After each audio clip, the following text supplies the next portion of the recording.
About the big payback.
Traveling around the country, talking to the radio announcers, the church people and the street people, telling them that God has smiled on me. God has smiled on you if you got breath in your body. If He woke you up this morning and started you on your way. But I want to tell you some stories of people that God smiled on. We know the story of Dr. Martin Luther King, how he started way back in Montgomery, Alabama in 1955, trying just to get dignity, trying to get respect. And he went all the way to the mountaintop. But he didn't forget about the brothers in the valley. He didn't forget about those trapped in the alley. And I hear Brother Martin King saying, God has smiled on me. He's been good to me. Let me tell you, God has smiled on me. It's been so good to me.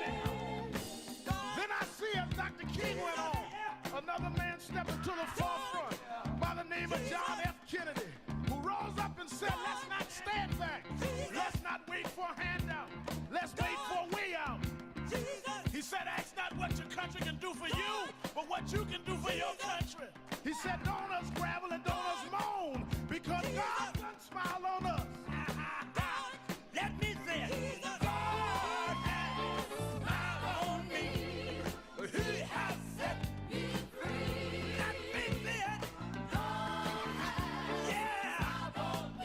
One more time. I want to say it real slow. I'll say God has smiled on me. He has set me free. Pick it up. God has smiled on me. Yeah. I feel it. Then I went on by backstage at the Apollo Theater and I saw a man come out. They call him the King of Soul, James Brown. And James Brown said, Reverend, don't you worry. I started out as a shoe shine boy. I started out as a convict. I started out uneducated. But I learned to sing my song. And I sung it all over the world. I told him it was a man's world. I told him about the big payback. I told him Papa got a brand new bag. And all over the world, they can hear my voice. But Reverend, don't you frown. Don't you bow your head. Tell him what you told me, Brother Brown. I said, God has smiled on me. He has set me free. Yeah. Oh, yeah. I want to scream, y'all. I want to scream, y'all. God has smiled on me. He has set me free.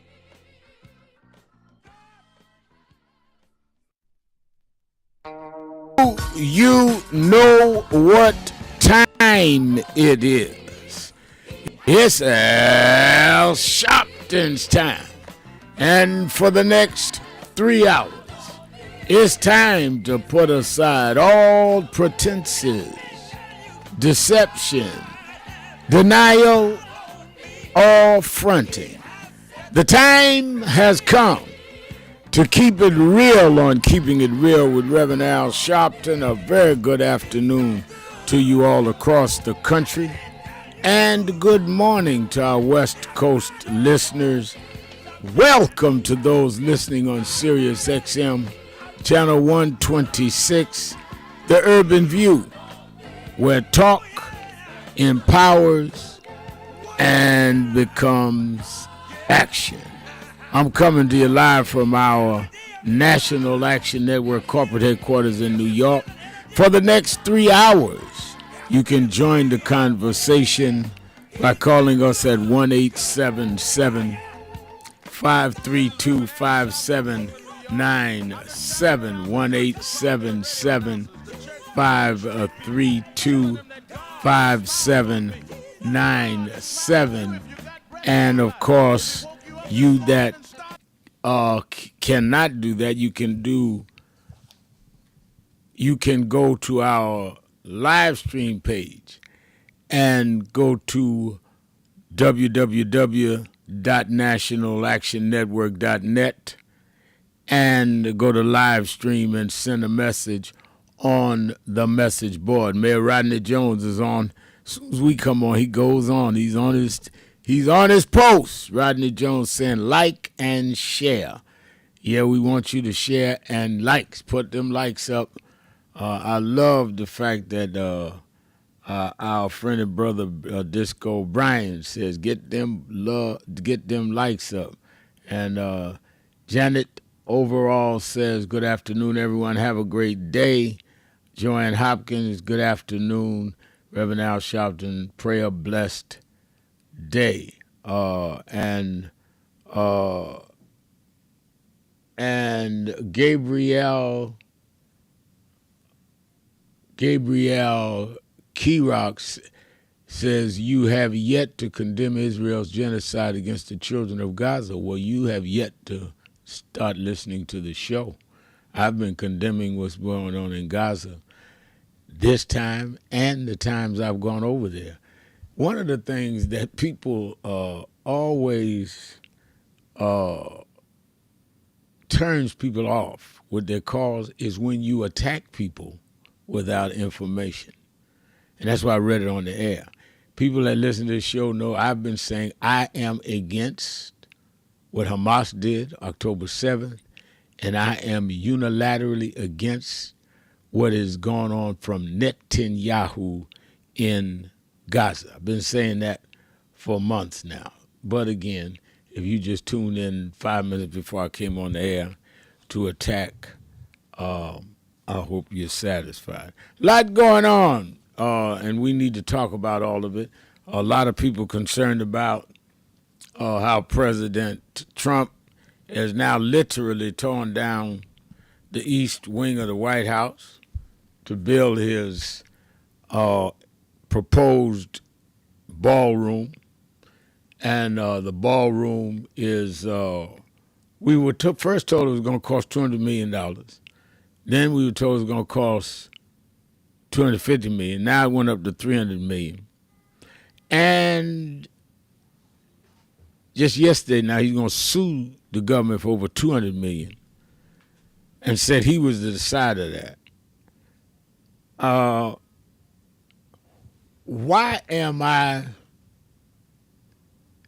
having this gnawing suspicion that all of this is flooding the zone so that we won't think about things like the Epstein trial and the Epstein tapes and matters?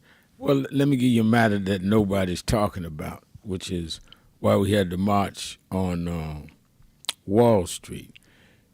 Now, it says, this is in USA Today, and I'm reading it. It says, for a time once ironclad dominance, for a time, let me start it at the top of the paragraph. For a time, the once ironclad dominance of men, especially white men, in the corporate boardroom appeared to be slipping. Over the last 5 years, racial and ethnic representation rose 20%, and female representation 18%. In the last 5 years, since we came out of all of the protests, all of us were in the forefront of, we were able to get a rise in racial and ethnic representation in the boardrooms by 20%. and females by 18% in companies that included in the Russell 3000 index, meaning large corporations. According to data and analytics firm ISS-Corporate, today the boardrooms of the nation's largest companies have never been more diverse. But new data shows that the diversity, equity, and inclusion backlash, this is by Trump, is shifting boardroom demographics once again, eroding gains made by women and people of color as corporations hire white men at the fastest clip in years. This year, women accounted for a third of new board hires in the S&P 500, down from as high as 44% in 2022. ISS Corporate says executives of color made up 19% of new board hires, down from 44% in 2021. So let me break that down. In 2021, a year after George Floyd, a year as we was doing the protest and big march on Washington, march all over the world, blacks and other people of color were brought on boards at 44%. Now it's down to 19%. Now, why is that important, Reverend Al? I'm not, going to be a board member. The contracts, the donations, the decisions on what cities they're going to go into, all of these things, major corporations, are decided by the boards. If we are underrepresented in the boardrooms, we are underrepresented in the marketplace in terms of contracts, advertising, programs for employment, all of that is out.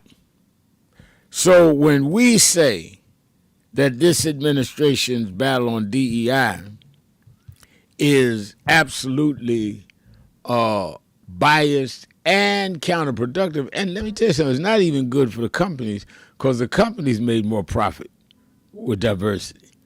Here's the data that comes out and proves that, and this was just put in the paper, USA Today study today.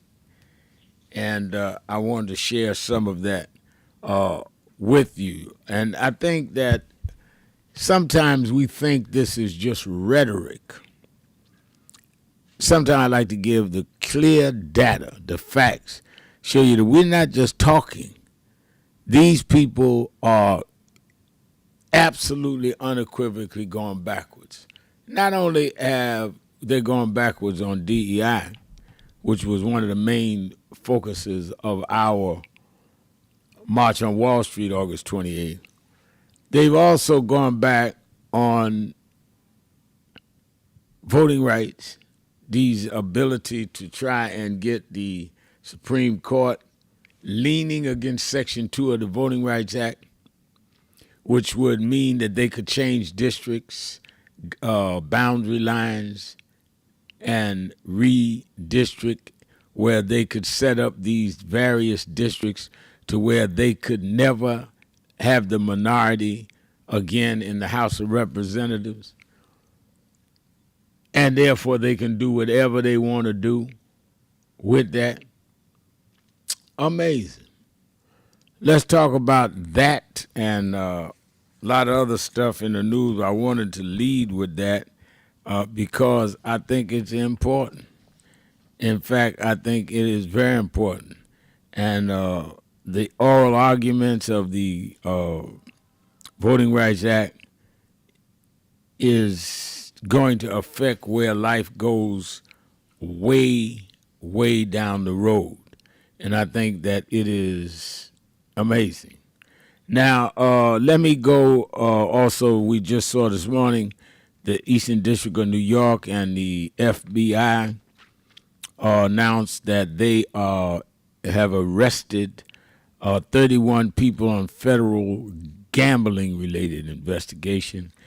Chauncey Phillips and Miami Heat's Terry Rozier are among those, saying that the prosecutors are saying indictments against the Portland Trail Blazers head coach, and then of course Billups, who was Billups also was a Hall of Famer, and the Miami Heat guard Terry Rozier, were more than 30 others across 11 states in a sweeping mafia-backed investigation into illegal sports gambling and poker rigging schemes. And for all of you that gamble, you might be a victim of a setup. And the shutdown cliff could hit Democrats hard. One source is saying the government shutdown drags on. SNAP, which feeds over 40 million Americans, is set to run out of funds by November 1st, forcing at least 25 states, including California, to plan benefit cuts while Democrats and Republicans remain deadlocked. It is outrageous. November 1st, they're going to run out of SNAP money. They're going to also see, and November 1st next week, y'all. And they're not even negotiating. Johnson wouldn't even bring them back to Washington to convene the Congress. It's a lot going on. I want to hear from you. And also in this halfway through the show today, we're going to talk on the radio with Hakeem Jeffries, and we'll have him on for a few minutes in about an hour and a half. So stay with me. Keeping it real. 1-877-532-5797. Shopton. Keeping it real. Be right back. Tony Wafer, Los Angeles chapter, NASDAQ Network.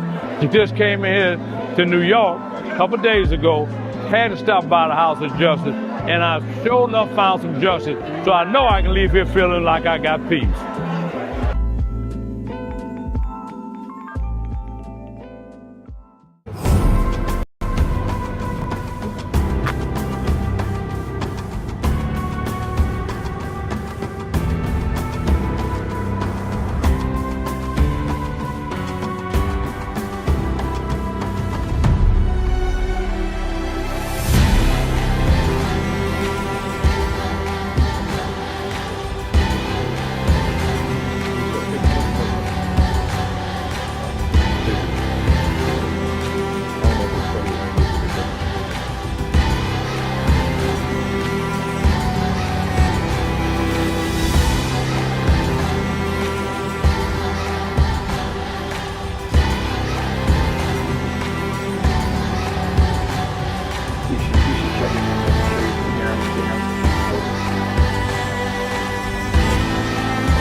About the funding, but I also want to add how they're changing what can be taught. You have states outright saying you can't teach Black history and you can't teach certain other histories and the curriculum. You have this administration that is literally taking out exhibits from the Smithsonian. So we have not only an education problem in terms of resources, we have an education problem in terms of curriculum and what people are being taught. So I have one grandchild, 6-year-old. When he gets to high school, it may be just against the law for him to learn about certain parts of American history, which includes Blacks. We want to talk about slavery. We want to talk about the good side of America. Well, what does that mean? That's not history. Everything was not good. And I think that that is the threat that we've got to fight, which is why we've got to fight with the courts and the streets, because they are literally changing the textbooks as we go. As they do that, they change the opportunities, because then the fight against affirmative action is not having access to these institutions and telling these institutions, this whole fight around DEI, which they did, started in Harvard with a Black woman president. Started with them saying, can't teach diversity in an Ivy League school like Harvard. It didn't start in Little Rock at the high school. This fight, this time, was Harvard. And they went from there on. And I think that we've got to have the same resistance. If they could fight in the 50s, at ACPD with the Defense Forces together and deal with the question from Little Rock in terms of desegregation, then we that are far more educated, far more economically secure personally, have no excuse in the age of what they did in Harvard not to be standing up back in this stuff.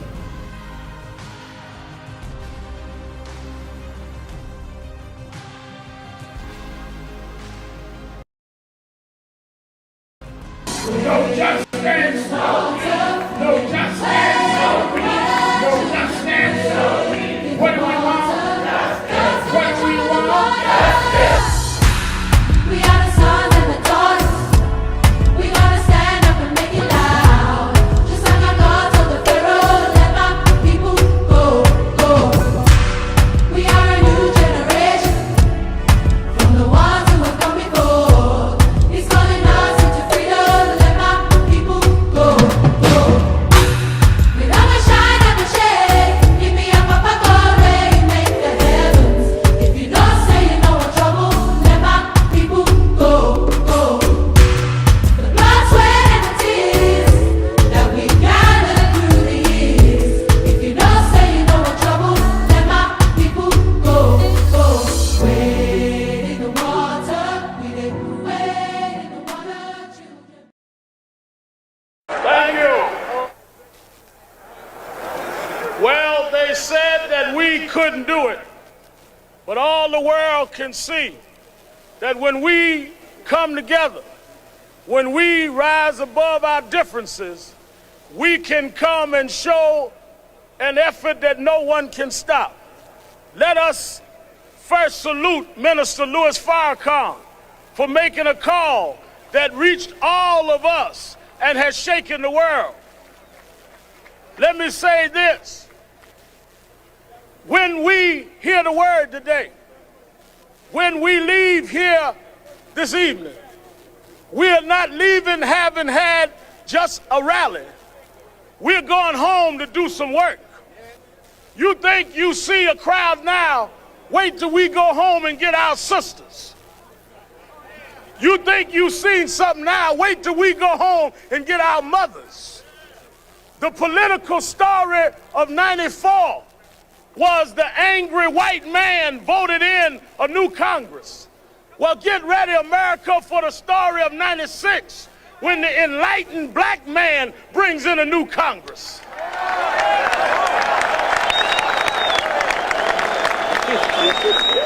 It's time for Mr. Gingrich and the angry white man who are angry at the wrong people.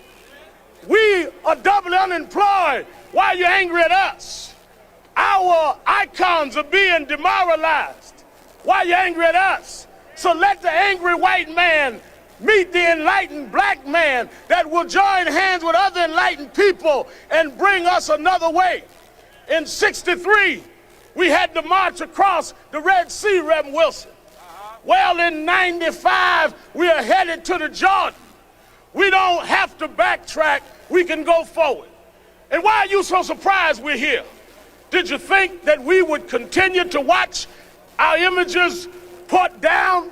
Look at what they did to people from Michael Jackson all the way across the board. That just because they were people of color were desecrated and demoralized.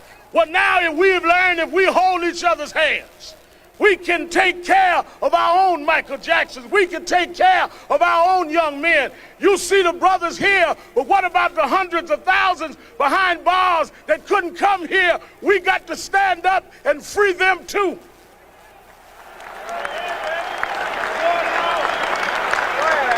OJ is home, but Mumi Abu Jamal ain't home. And we won't stop till all of our people that need a chance in an awkward and unbalanced criminal justice system can come home. I end by saying this. 1988, there was a preacher that ran for president named Pat Robertson. He got 2 million votes. There were those young people and ministers and others that took those 2 million votes and in 94 took America. Well, in 88, Jesse Jackson got 7 million votes. And his younger brothers and younger cousins can transform that with the energy given and mobilization given by Minister Farrakhan and others in leadership. And we can change 96. We can straighten out tricks in 96. We can straighten out tricks in 96 if we come alive in 95.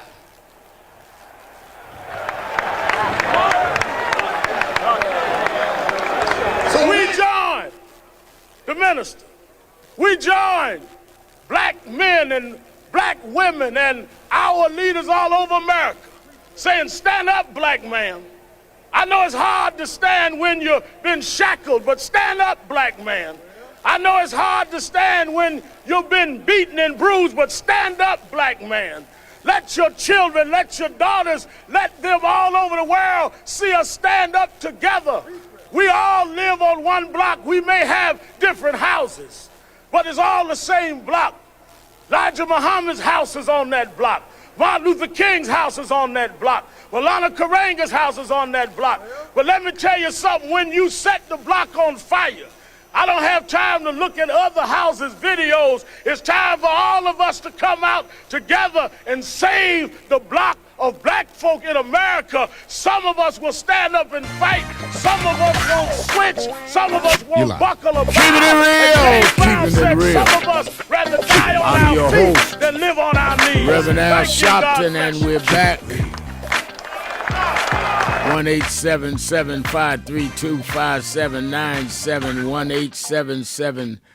1-877-532-5797. And Magnolia Brown is writing on our message board, who's running the National Park Service? They should have said, no, you cannot tear down the White House.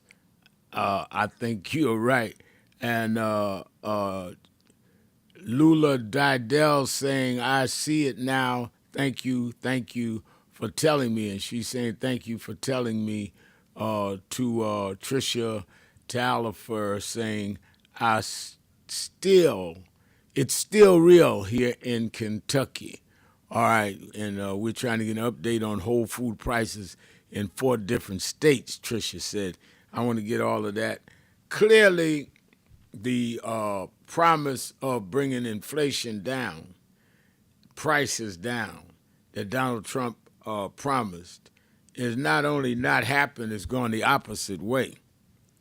And he promised he was going to bring prices down day one. He's been on now over 8 months, and prices have gone up. We've seen now the whole breaking of a lot of people's pocketbooks with the government shutdown. We've seen unemployment rise. Black unemployment went from at its tops under Biden-Harris, 6%, is now at 7.5%. We can have different opinions. We can have different facts. These are facts. These are the numbers. Numbers tell the story. And I think that in many ways that we need to really, really be clear. All right, let's go to the phones. A lot of callers, and I've already read some of the messages. Let me say, going to the phones, don't forget Politics Nation with Al Sharpton, live at 5 p.m. Eastern Time on MSNBC. And you need to be at the TV and have your relatives and friends there, 5 p.m. Saturday, 5 p.m. Sunday. We are clearly in the middle of a shutdown. We're in the middle of this whole implication of tariffs. We're in the way of them bombing and targeting boats coming in South America, saying they're after Venezuelan drug dealers. And we see there's violence erupting again in Gaza, even though they say there's a peace agreement. And it's never stopped in Ukraine. A lot going on. And I'm going to have on members of the Senate. I'm going to have members of the Congress on. I'm going to have a governor on you need to watch Politics Nation with Al Sharpton live at 5 p.m. Eastern Time, Saturday and Sunday. And also, you that are in the New York, New Jersey, Connecticut vicinity, meet me at the Saturday Action Rally in Harlem. You need to be there. You need to be active. Last Saturday, millions marched, and we supported it. Many of our chapters out there marching with No King's Day. This Saturday, don't say, okay, I did mine. I went to one rally in my life. No, you need to be consistent and persistent. Be at the Saturday Action Rally in Harlem, 145th Street and Lenox Avenue, in the village of Harlem, 9 a.m. to 11 a.m., 9 a.m. to 11 a.m. And, of course, you that are not in the New York area, you can watch it live on Impact Television. Saturday is the first day of early voting in New York, so you definitely want to be there. Some are going to lead us from the rally to the polls to vote. And we see now that former Mayor Eric Adams, no, he's not former mayor, he's still mayor. Eric is still a mayor till January 1st, is endorsing Andrew Cuomo today against Ma'am Danny. That's interesting. He's going to endorse the former governor against Man Danny. Let's wait and see what happens. And Happiness Donuts sending lots of love and praying for a speedy recovery, Reverend Jesse Jackson. Keep hope alive. Yeah, I'm going to talk about Abby Phillips of CNN has written a book on his 84 and 88 campaign. Very good book. I was in Chicago Saturday night to speak at the celebration of his birthday and the book coming out. And I think I'm going to have Abby on Politics Nation this week. I think they're letting her do other stations to promote her book. And very good book. All right, let me go to the phones. Let me start with Rufus in Savannah, Georgia. Rufus. All right. Yes, you're on the air.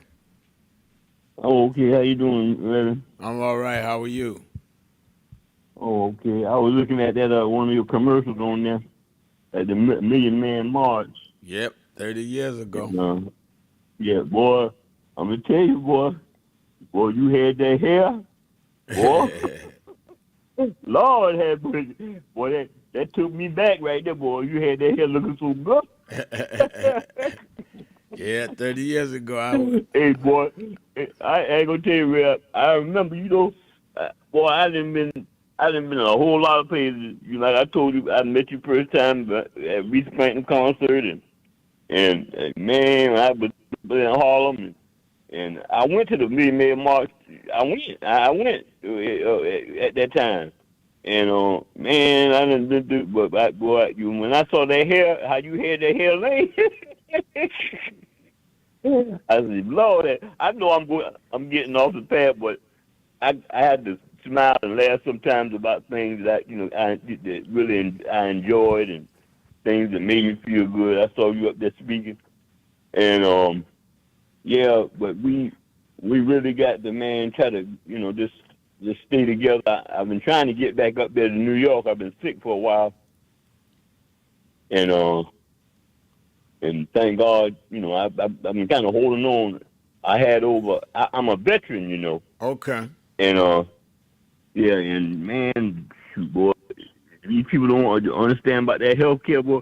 You know how much they spent on me in 2 years.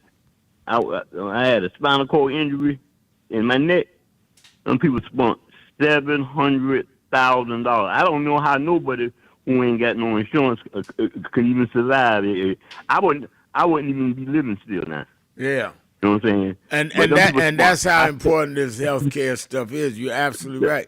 How can regular people even afford to live?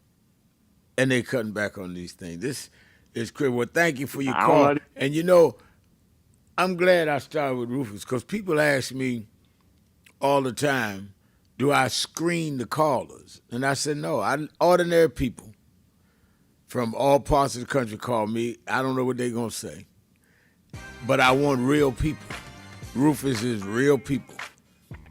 I don't want, tell me what you're going to say. Well, no, let me give you this, da-da-da-da. No, I don't do that kind of show. I do what the name of the show says. I keep it real. Now, I'm not going to have you get on here cussing. I'm not going to have you get in here saying something derogatory against somebody's sex, gender, or race. But other than that, it's keeping it real. You know why I'm comfortable with it? Because that's what I do. We'll be right back, keeping it real. Shopton. Right after this. Keeping it real.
Reverend Al Sharpton, and we're back.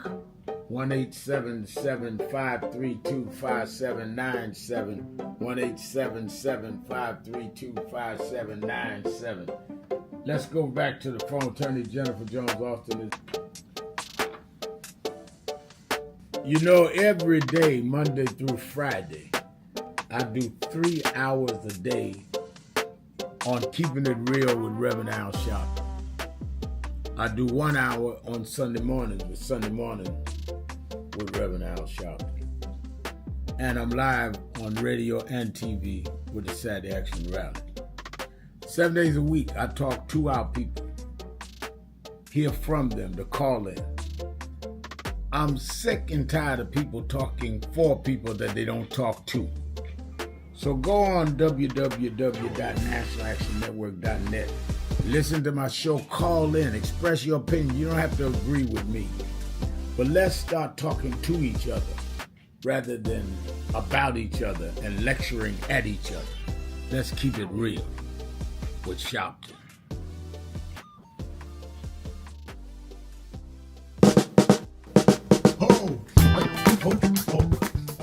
Do I seem excited? I am excited because this Saturday, the National Action Network Saturday Action Rally starts live on WBLS 107.5 FM in New York. We're going to expand. Every Saturday morning, we're live on WBLS 107.5 from 10 a.m. to 11. You'll hear the message. You'll feel the energy. You'll be involved. You won't be sitting around talking about, oh my God, look at what's happening. You'll be involved in dealing with what's happening. I'm excited, and you should be excited too. Turn on WBLS 10 a.m. every Saturday morning. I have a message for you. And if you want to, you can come to the House of Justice and be there live. 145th Street and Lenox Avenue. We kick off at 9.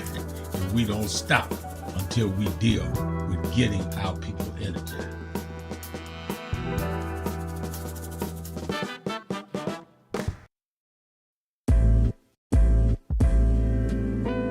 So it's become almost an unhealthy habit how much I'm listening to Keep It Real, because it is the realest thing on the air anywhere, whether it be online or whether it be on the radio or wherever it's coming into you from, because there's no one of Rev's importance and caliber who is as dominant a media figure as he is, who allows people to speak at length, and who he treats with equal respect and admiration with every call, whether he agrees with you or not. And I'm not gonna throw shade at anybody, but there are a lot of people with big platforms like the Rev has who are afraid to talk to the people and who are afraid that the people will keep it real with them. And he never shies away from anything any of us want to talk to him about. And he doesn't shut you up. It's not a soundbite, it's a conversation. So I would like people in media to learn from this man who is carrying MLK's torch. Don't be afraid of people. Listen to them, respect them, and stand in God and stand in truth. Thank you, Nan. Thank you, Rev. Thank you, everybody who puts this together and sends it out across the world, because we need much more of it. Bless you.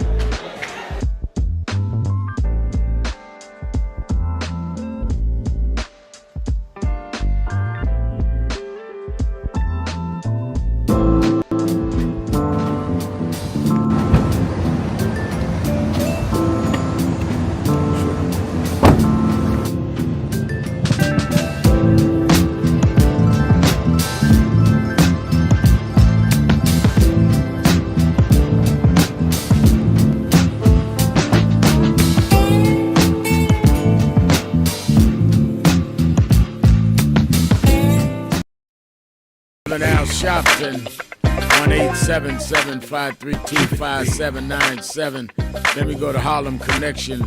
Wrote something on our message board at nationalactionnetwork.net. Live stream Harlem Connection Friday nights on WBAI Radio. Says, Rev, please say it again. Corporations made record. He put it in capital letters, record profits with DEI. They weren't doing us any favors. DEI is good business. Racism isn't. Is the GOP anti-capitalism now? Good question. Great statement, factual statement. Thank you for that missive. Let's go to Ray on the telephone line. Ray in Cincinnati, Ohio. Ray on the buzz. Yes, sir. Thanks for taking my call, Rev. I want to bring up something that I saw you on Nicole Walters' show the other day with Steve Smith. Now, before I ask you this question, does MAGA is a movement, and do you think it started with Trump, or it was a long time in the making? It was in the making. I think that you can go back as far as the Tea Party, then the birth of movement. All of that led into MAGA, and it probably goes back even before that, the silent majority. They always had the conservative groups that would be focused on trying to break the gains of blacks and others, break civil rights, voting rights. They came by different names in other eras, but they're the same people. Same thought in Okay. terms of being the same people. Yeah. Okay, now, so I'm assuming that Trump is the figurehead, but these Republican, the senators and Congress didn't act the way, with, years in the making, long before Trump came. It's almost like Trump brought out the racism in a lot of people, and had it been any other Republican that won the presidency, they probably would have played it fair and square like they've had in past years. Now, my question is, when Trump leaves office and he no longer has the power over these senators and these Congress people, I was always under the impression that things will go back to normal. But then I heard Steve Smith say, and maybe he was talking to me, but Steve Smith said, if you think, not you, but just in general, that MAGA is going to go away when Trump leaves office, you're a fool. And maybe I was one of those fools because I think that Trump holds, with Trump's influence and his money, and because he is the president, that's why he's controlling these senators and these Congress people. What's your take on that? Well, my take on it, and thank you for your call, Ray. My take on it is that as I said in your first question, that the whole idea of rolling back voting rights, rolling back civil rights, rolling back rights and civil liberties for others, including, of course, blacks, browns, women, the rest, has always been a movement in this country. It has just grown. Now, I think what enhanced it, since you asked the question, is that when blacks started getting in real power, the numbers grew. And a charismatic figure exploits the growth. I think that Trump got in front of a parade and became the cult leader of it. Because I honestly, it's interesting you brought this up, Ray. I honestly believe that Donald Trump was a backlash to 2 terms of Barack Obama. And those that could not get their head around a black man being president and performing at the level he did, and putting in policies like Affordable Care Act, like calling police into accountability, and other things. I think that if Obama had not been president, Trump probably would not have won that in 2008. I think he came back in 20 as a backlash to a black woman. He only won by a point and a half, 1.5%. So I think that Trump didn't start racism, misogyny, xenophobia, but he capitalized on it, personified it, and they saw him as the one that had enough nerve and guts to stand up for them, so they didn't care how flawed he was. He was speaking the things that they felt. You gotta understand, if somebody's grandma raised them that they're superior because they're white, because they're male, because they are not gay, they believe that. Most of us believe what our grandparents and our parents told us. So he came back to something that resonated with them, as wrong as it is. And I think that that's what Smith was speaking to. Now, will they have the same numbers and the same kind of sway without Trump? Maybe, maybe not if they don't have a charismatic leader, and it's according to who's on the opposition. But I really believe that we're being naive if we don't think that race was a factor. Maybe not the only factor, but a factor. As close as those elections were, I think race was a factor. Let's go to P-Dub. P-Dub in Los Angeles. You're keeping it real with Al Sharpton. Yes. Can you hear me okay? I do hear you, yes. Oh, thanks for taking my call. I would like to comment on his first term. First thing he did is he traveled around the world to see all the dictators from these authoritarian countries, all of them. He didn't see anybody that were allies to America. And I think that's what has influenced him to build this town hall, as he calls it, because every time he goes to those Muslim nations and visits these guys, they show him these outrageous, lavish palaces and rooms. He wants to be like them.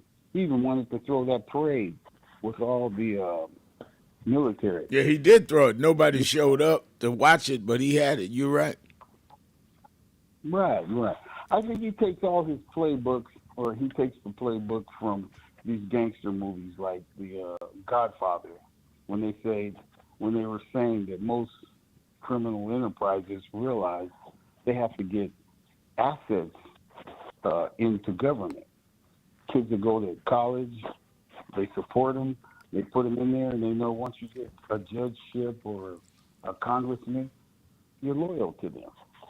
And I think he owes a lot of these other countries for getting him in office here. This guy is crooked. Nothing good can come from him. I don't understand why people don't get that. Absolutely nothing good can come from Trump. I think you're right. Thank you for your call. I see Evangelist Ramsey wrote on the message board, good afternoon, Reverend Sharpton. We just finished our 95th DEI rally. Good turnout. Also stopped by Second Chance, 125th Street. Good information there as well. Thank you again for all you do for the people. Thank you, Evangelist Ramsey, faithful and loyal, and one of our superior activists in the country, not only New York. And she's talking about the 95th week that Nan has marched on Bill Ackman's office, who is the architect and financer of the anti-DEI. Reverend Malcolm Boyd, our COO, led the march today. We've had some staff changes. So Reverend Boyd, Reverend Byrd, and Reverend Marshall going to be out there leading. We ain't going to stop because of staff changes. We have got to keep this movement going. Too much at stake. Let's go to Woody in Philadelphia, Pennsylvania. Woody, WURD. You're keeping it real with Sharpton.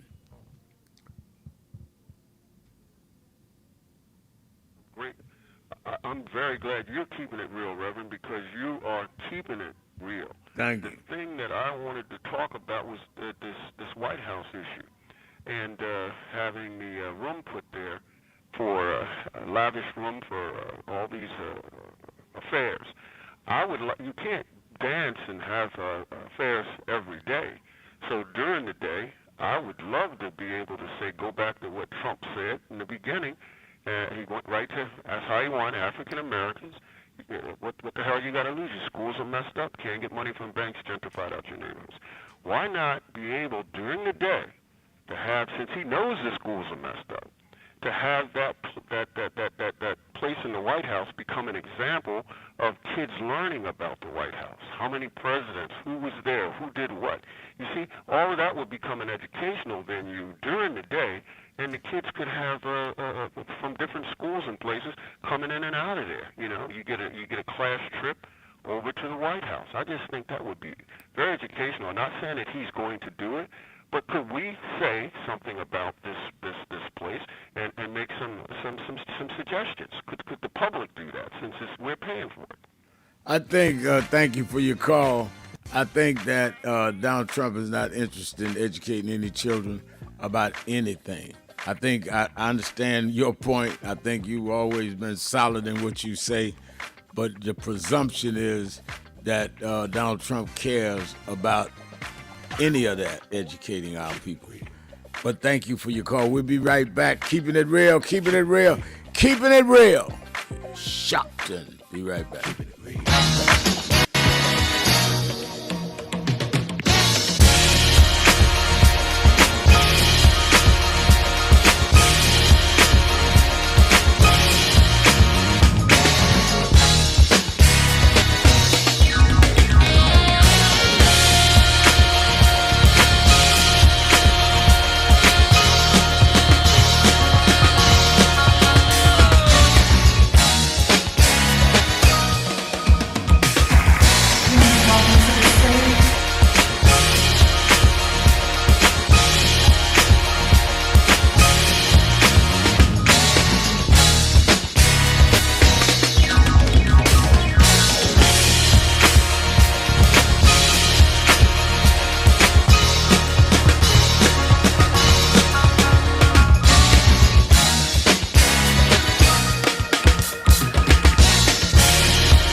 present to you a man of God, a man of his community, the Reverend Howard Hundley.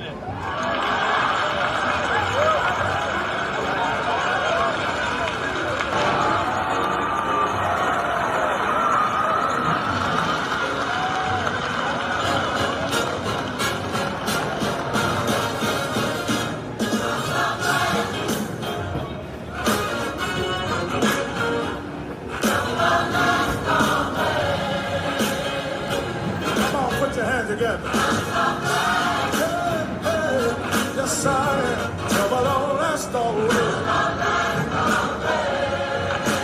I'm so glad. Yes, I am. Trouble don't last always. Can I get a witness? I'm so glad. Trouble don't last always.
We've reduced a lot of our ministry to entertainment.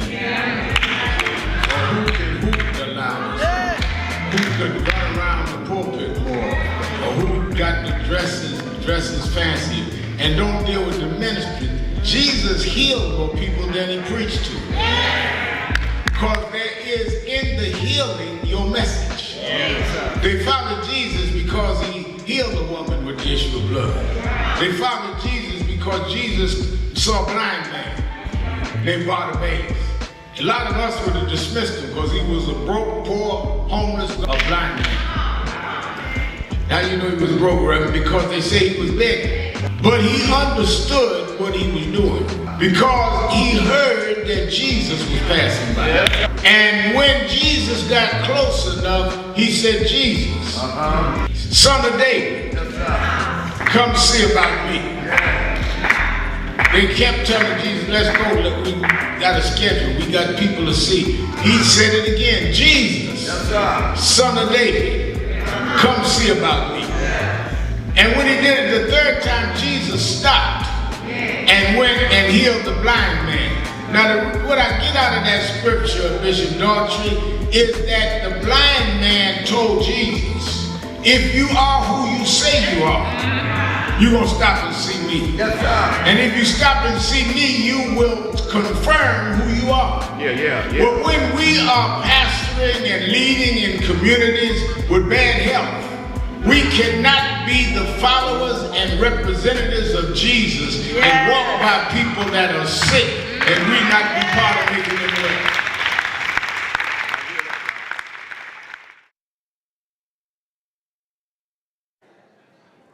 Some people report the news, others interpret it, but there are those who transform it into truth. Ari Melba has redefined journalism with intellect, creativity, and courage. He blends culture and current events, politics and poetry, truth and transparency. And in doing so, he reminds us that storytelling is a sacred work. Ari understands that our narratives shape our nation, and he has used his platform to highlight issues that matter to the people, not just to the powerful. Tonight, we honor him for bridging art and activism, for using his voice to educate, inspire, and empower. Join me, please, in celebrating Ari Melba, recipient of the President's Award of Historic Transformative Leadership.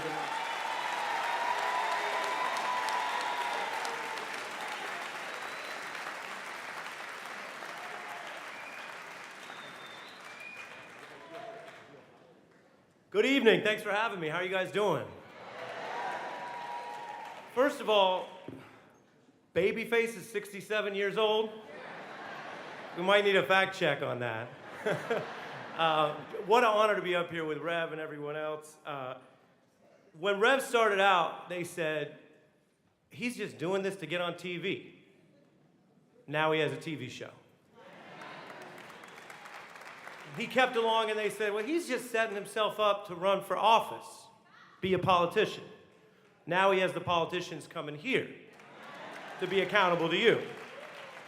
We're celebrating his 71st birthday, God bless. I don't think he's planning to run for office in his late 70s or 80s, although people do that nowadays. I don't know if you've heard.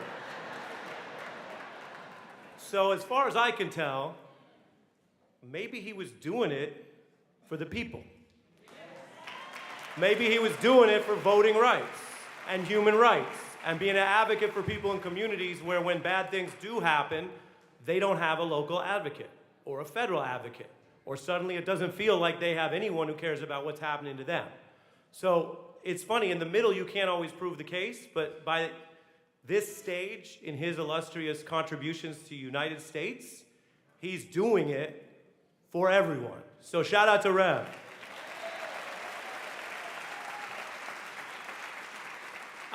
I'm really honored to get this award. My grandmother was a refugee. My father's an immigrant. Like a lot of other people that I get to interact with, I'm very aware that my worst days are better than some of their best days. And so I keep that in mind, and I know Rev does and a lot of other people do. This award was called Leadership in the Arts. I'm honored by it. I love the arts.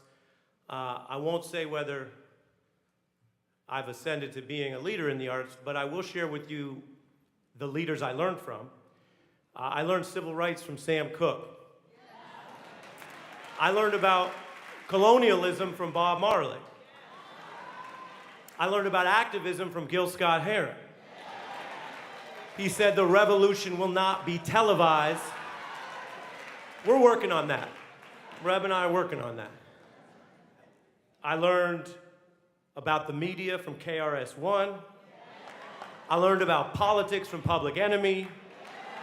I learned about police brutality from Tupac and about feminism from Lauryn Hill.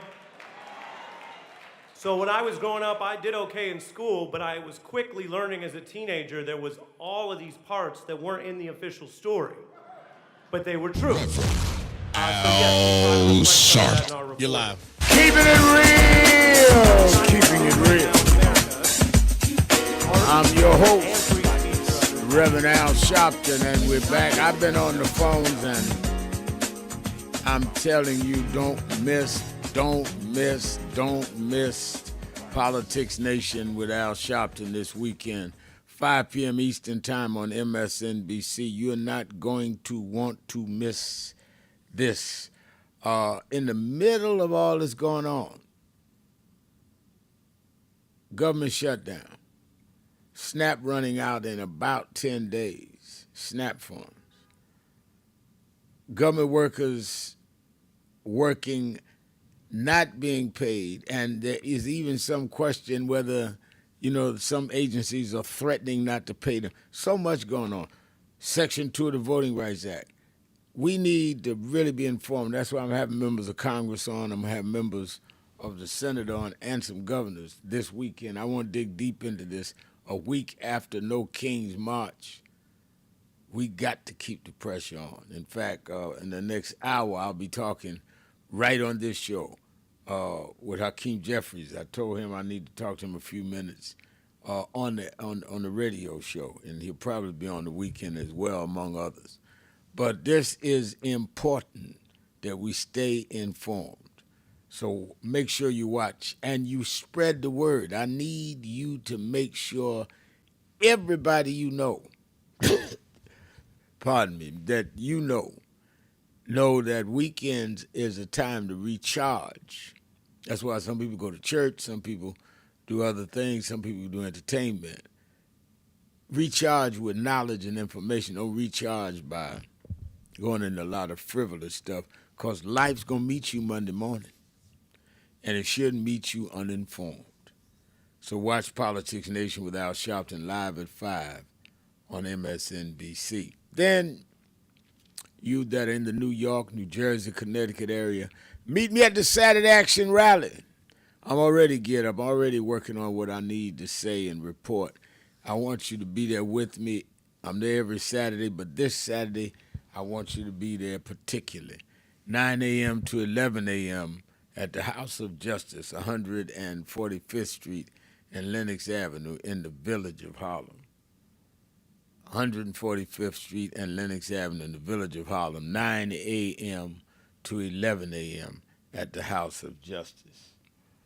And, of course, you that are not in the New York area, you can meet me live. You can listen and watch live. We're live on Impact Television, the only black-owned national gospel television network in the country.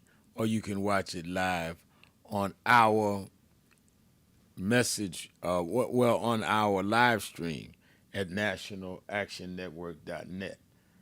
All right, let me go back to the phone. Let me get to my friend Brian, Disco Brian in Philadelphia, Pennsylvania, WURD. But Disco Brian, how you doing today? I'm much better now that I'm speaking to the most important voice anywhere in media. So thank you for having me on, Rev. Real quick, have you heard about the new Italian series Mussolini, Son of the Century? No. What's that? Rev, it is a masterpiece. It's artwork. It's literally Trump's blueprint. It is a nightmare. So it's a horror movie. It's on Mubi, and I believe it's on Amazon Prime. So it's an artistic rendering of Mussolini, how he rose to power. Let's just say I saw how it ends. This is a spoiler. It ends with the word silence. It's eight episodes, and it ends with Mussolini looking into the camera and going silence, because that's what everyone did when they had multiple opportunities to make him go away. So that's just a lesson. Now, is this fictional or is it real? It is zero fiction. It is brilliant. Rev, it is on par with Loudmouth in the artistic rendering. Mussolini, Son of the Century. Everybody watch it. All right. And I know we have tons of stuff to watch. Rev, you still have to watch my videos. But anyway, Rev, I just launched a change.org petition. It's called Make It Official. NYC's next mayor must hold regular conversations with Reverend Al Sharpton and Don Lemon. It's calling on whoever wins the 2025 mayoral race, Mamdani Cuomo or Silwa, to commit to an ongoing public dialogue with you and Don Lemon, just like Governor Phil Murphy does with his Ask the Governor segment on WNYC. Mm-hmm. And Rev, please, so spread that around. Again, it's called Make It Official on change.org. Rev, please invite Karine Jean-Pierre here.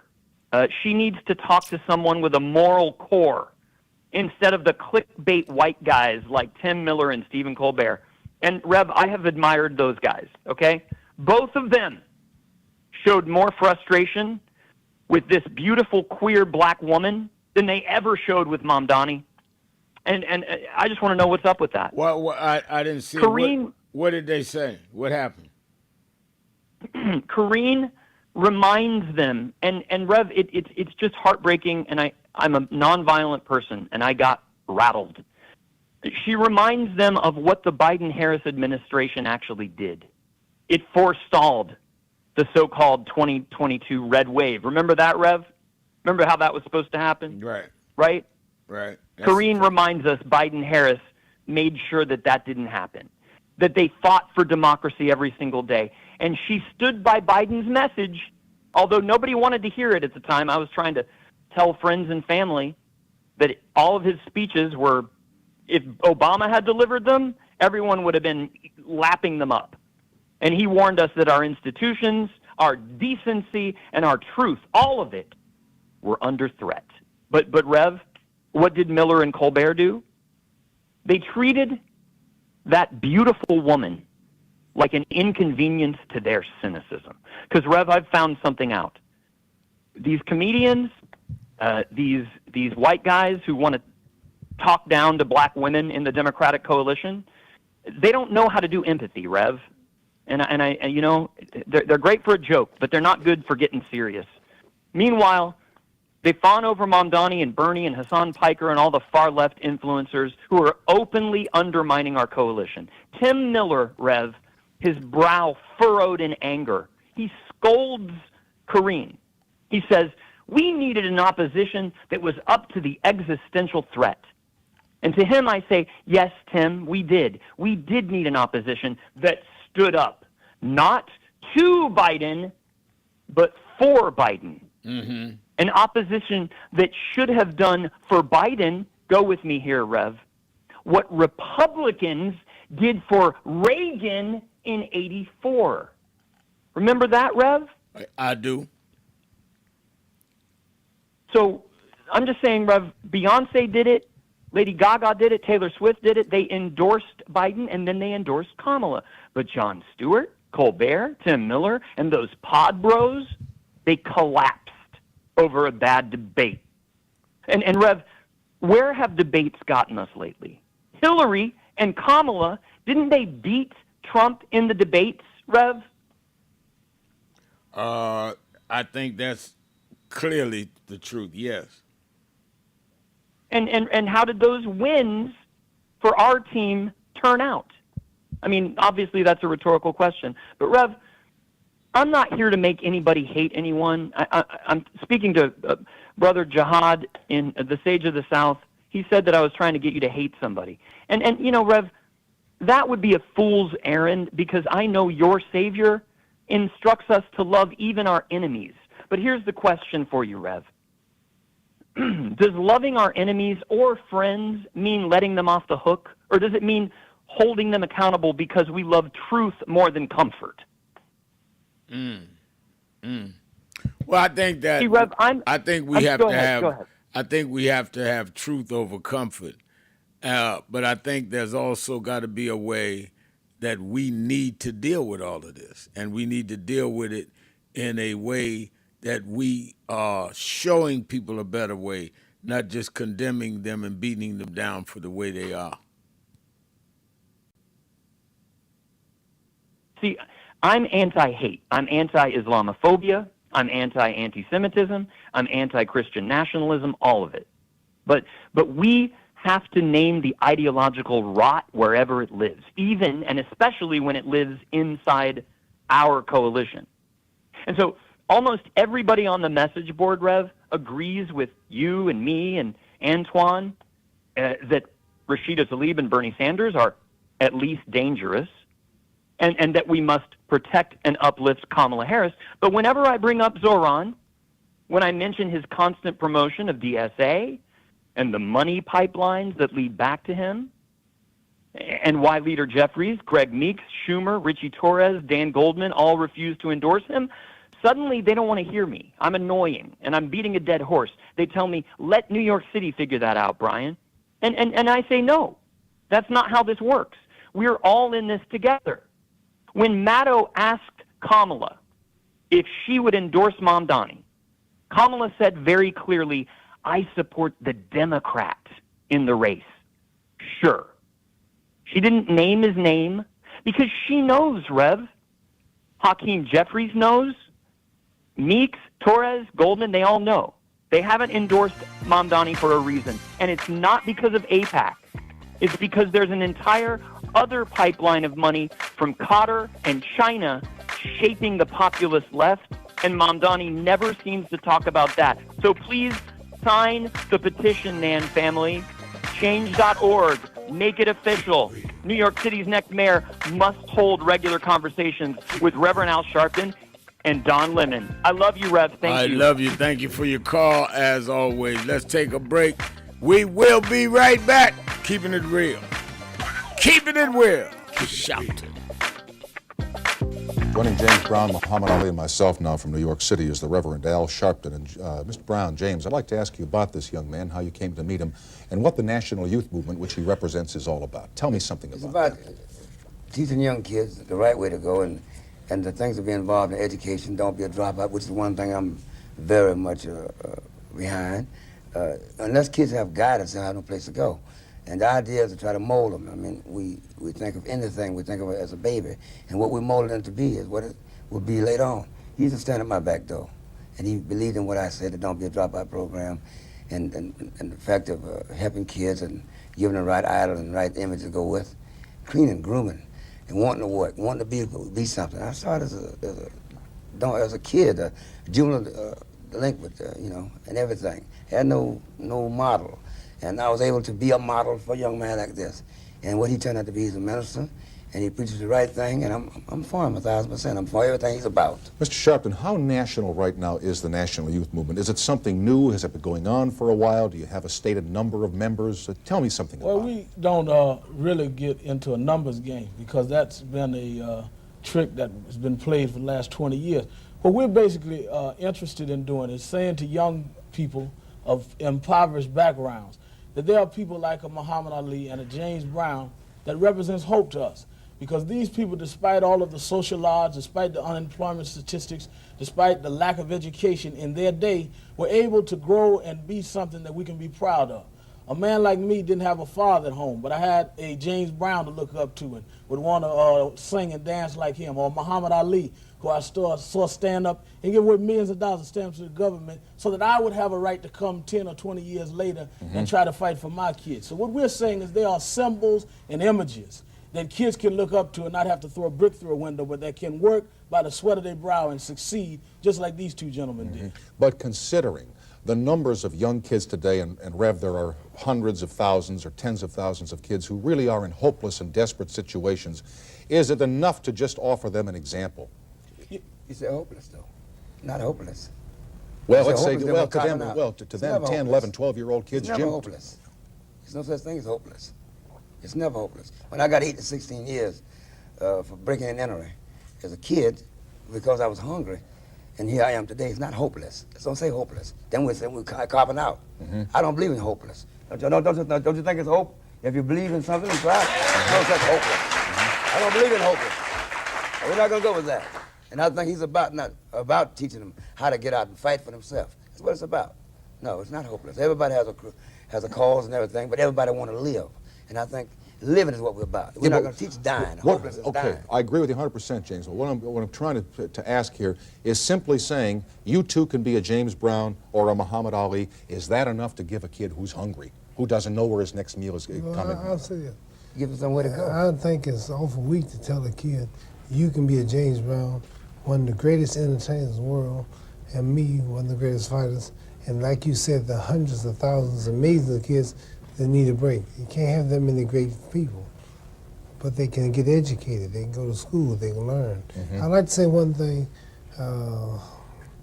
We have crime today. It's a big problem.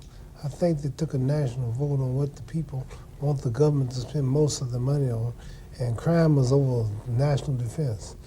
Worrying about Russia, China, outside enemies, they're worrying about inside crime. We have crime today, all type prostitution, murder, exploitation, degradation, and wars of all kinds. And I'm going to tell you why everything's happening. And I think if you're intelligent, you agree with it. If we were riding an airplane and the two pilots died for some reason, is there anybody in this room that can go in the cockpit, pick up the radio, start working it, bring the plane in, depressurize it as it land, and make it, and late at night on a stormy day? You couldn't do it. Right. Well, but if you learn how to fly, or if they show you how to fly, you can. Since God made the world and God made us, He sent the Bible, the Torah, the Quran, sent Moses, Jesus, Noah, to show us how to run the world. And God left His laws. If we don't follow His laws, then we crash. Let me say this, though, Mr. Snyder, in response to your question to Mr. Brown, Mr. Ali. Yes, it is enough to begin with showing them an example, because before you get to education, you need motivation. If you don't have motivation to get out of the bed, you won't make school or the party. And what we try to do by showing a James Brown or Muhammad Ali is not that you can be a great champion maybe like Ali or a great entertainer like James Brown, but if you use the same initiative that they did to make him get up 5 in the morning and run 10 miles and just have a dream and to come back 3 times and accomplish that dream, to have more hits than anybody in the world, even when the music world wouldn't give him credit for it in terms of a James Brown. If you had that initiative to keep working at whatever it is that you're going to do, you can succeed.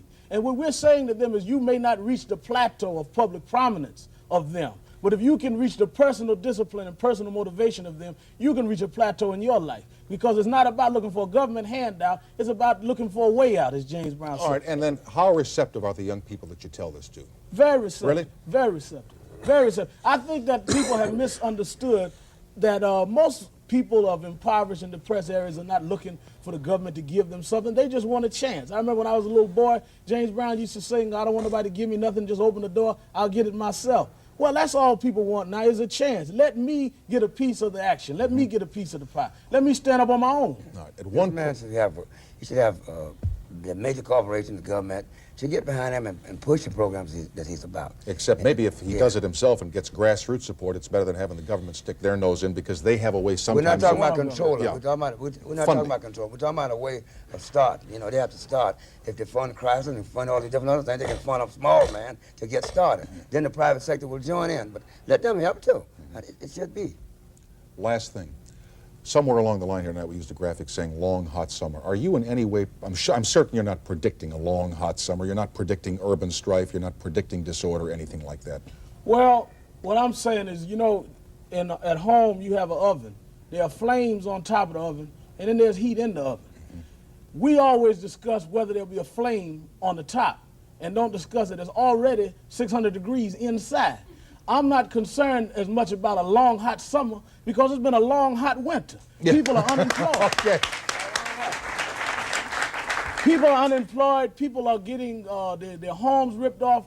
Parents' pocketbooks being snatched. As Ali said, crime is at a highest rate it's ever been. So rather than us running around the streets looking for a brick, we should be looking at the fact the brick is already in most people's houses. How do we get the brick out of the house? How do we cool the long oven out? Let's not wait for the explosion and then just cut the flames off upstairs. Let's put the flame out inside. And the only way to do that is everybody to get up and work by the sweat of their brow in America and try to produce, be productive like these two gentlemen have been in their life against all odds. They came up in a world that was alien to them, and they made it. And we can make it if we have the same initiative they did. Mr. Sharpton, it's been a pleasure to have you here tonight, and I've enjoyed meeting you very much. Thank you for coming by, and thank you, James Brown, for being with us again. Thank you for being here tonight. We have a young man in the studio who I think is an astounding young brother because of his youth. He's only 19 years old, and he's accomplished a lot, and he's here to make a presentation to James Brown, and we'd like to welcome him warmly. His name is Al Sharpton. How about it for Al Sharpton? Al is the National Director of the National Youth Movement Incorporated. Right, Al? That's right. And what do we have here? Well, we come to break tradition We know that in the recording industry that they give a gold record to those that achieve a million seller. But we view your million seller payback as a black record because it is relevant and says many of the things that young blacks have tried to say and could not musically express in our own little way. And we feel the payback is sort of like the theme song of Young Black America in 1974.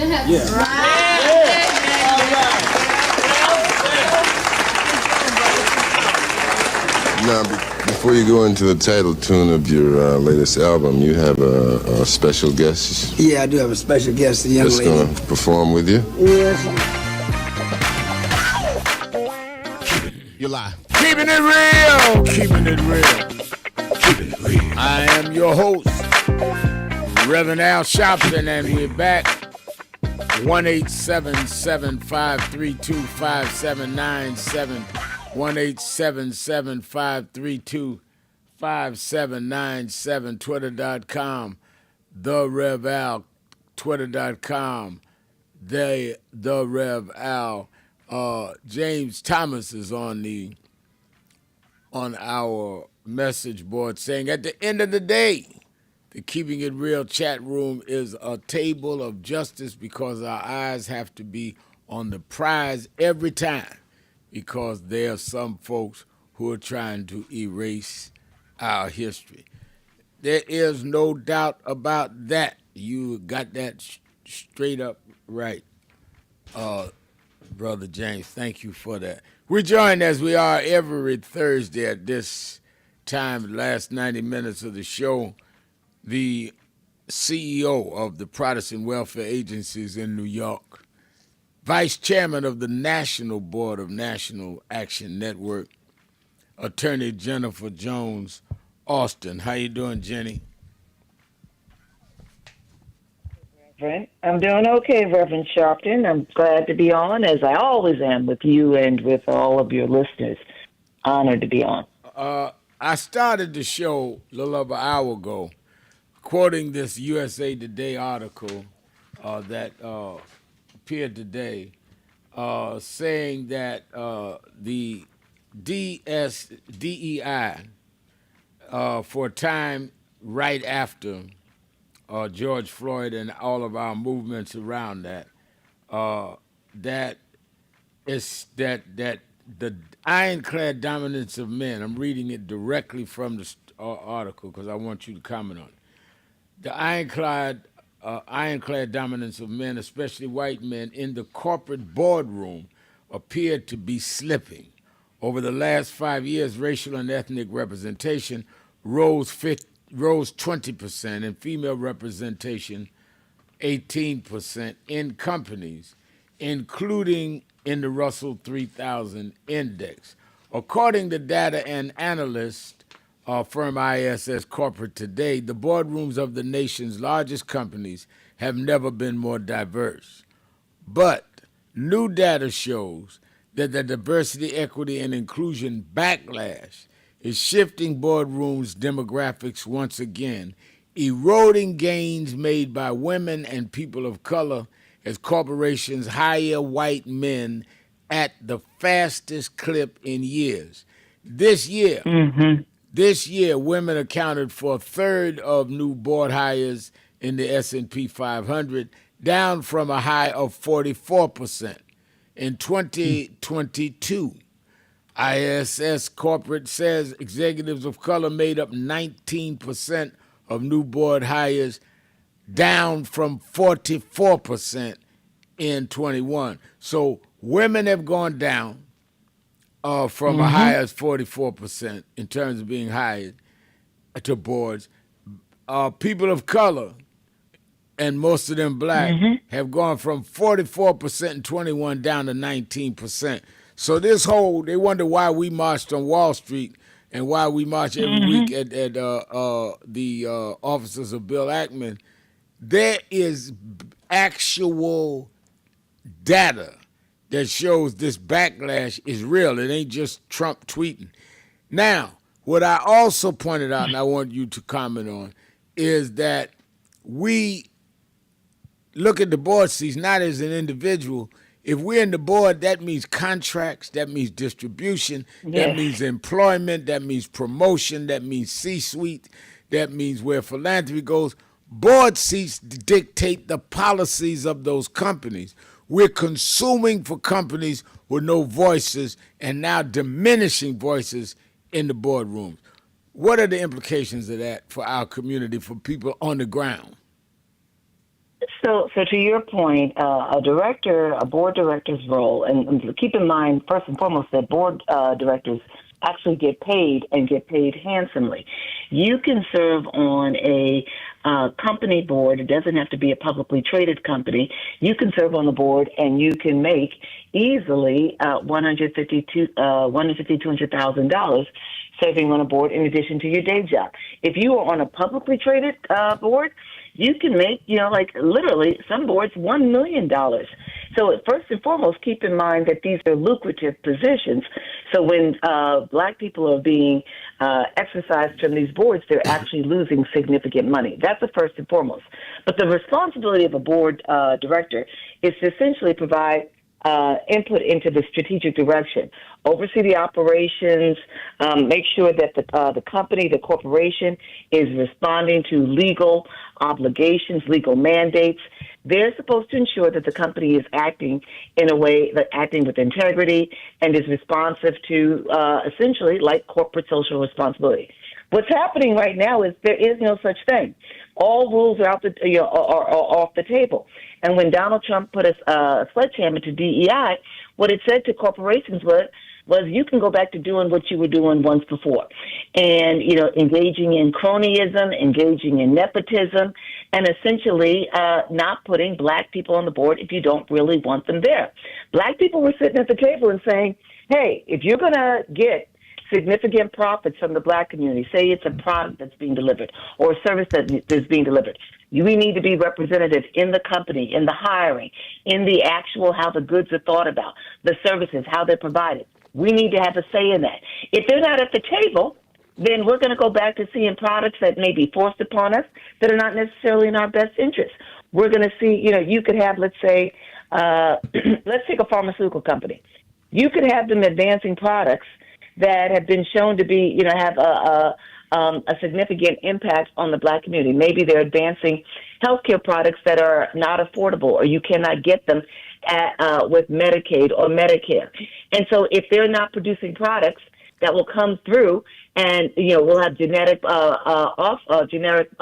pharmaceutical offerings or the like, then they'll be out of our budgets to be able to buy them. So we may not get the health care we need.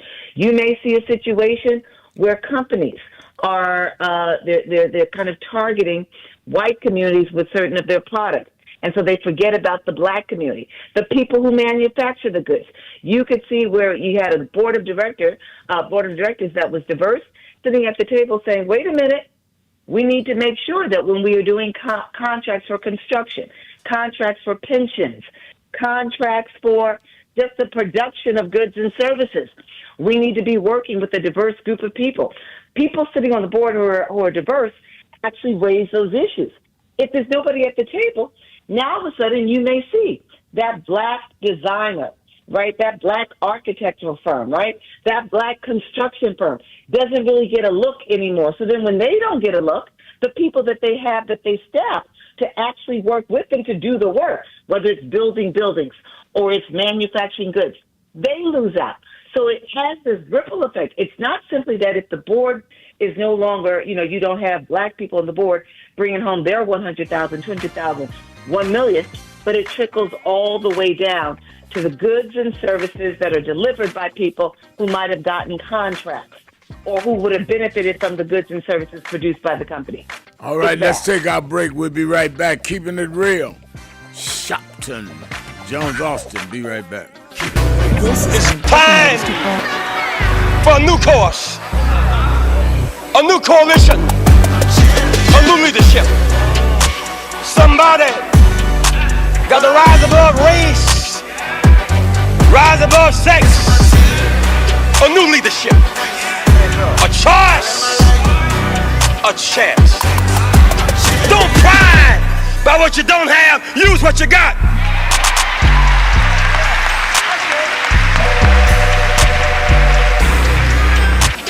Everybody in town was scared of Goliath. We got more and more folk and fewer services. We cannot stop. We got to rise on higher. Little David. Little David. Little David. Took off his unnecessary garments. Little David. Didn't want to get weighted down with a lot of foolishness. Little David took what God gave him, a slingshot and a God biscuit, a rock.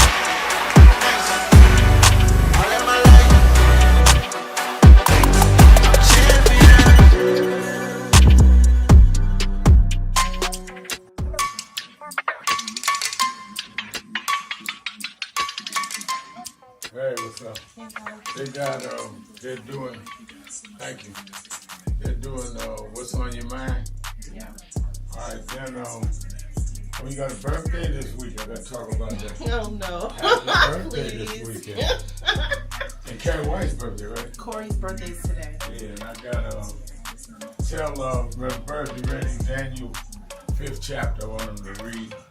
And, I'm ready. Got a message from today, so we'll be on the air in what, half hour? About a half hour. You should tune in to the WBLS 107.5 FM and National Impact and www.nationalnetwork.net. All right, I'm ready. Make sure you operate on time or I'll tell them how old you are.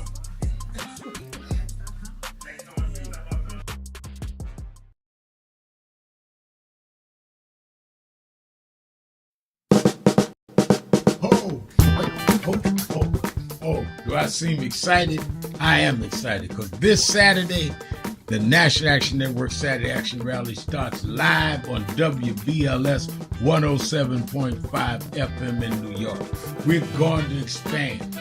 Every Saturday morning, we're live on WBLS 107.5 from 10 a.m. to 11. You'll hear the message. You'll feel the energy. You'll be involved. You won't be sitting around talking about, oh my God, look at what's happening. You'll be involved in dealing with what's happening.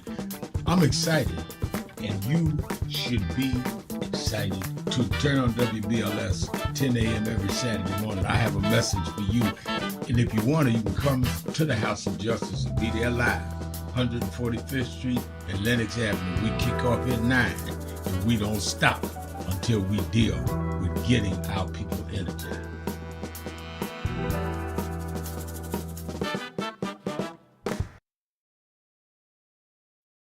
Reverend Al Sharpton, and we're back. 1-877-532-5797. 1-877-532-5797. Let's go back to the phone. Attorney Jennifer Jones Austin. You know, every day, Monday through Friday, I do 3 hours a day on Keeping It Real with Reverend Al Sharpton. I do 1 hour on Sunday mornings with Reverend Al Sharpton. And I'm live on radio and TV with the Saturday Action Rally. 7 days a week, I talk to our people, hear from them, to call in. I'm sick and tired of people talking for people that they don't talk to. So go on www.nationalactionnetwork.net. Listen to my show, call in, express your opinion. You don't have to agree with me.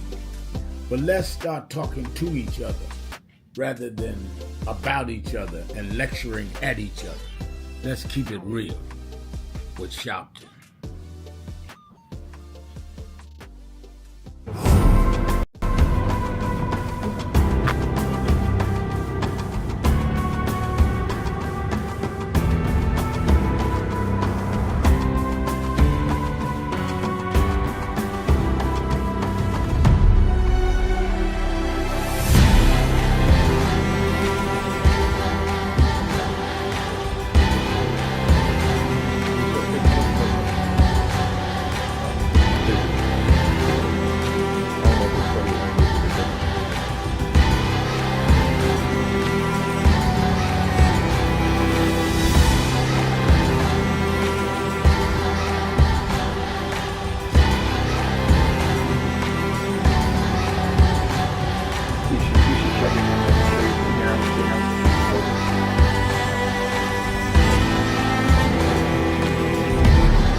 that DEI is a result of those that by law and later by enforcement would not deal with diversity, would not deal with including people of color, gender, sexual orientation, as well as disabled. And the conscious effort by government and the private sector to begin to equalize the opportunities of this country was something that makes it more humane and fair for all of us. To DEI, diversify, is not based on the lack of merit. We could not show our merit because we were pompous conservatives that talk about we want a society based on merit. Well then, if it's based on merit, then why did you discriminate based on race and gender? Until they cut off much of the population and then had merit between white males. That was what they meant, not merit. Let's have real merit, but let's also make up the ground that those of us with merit was not able to compete.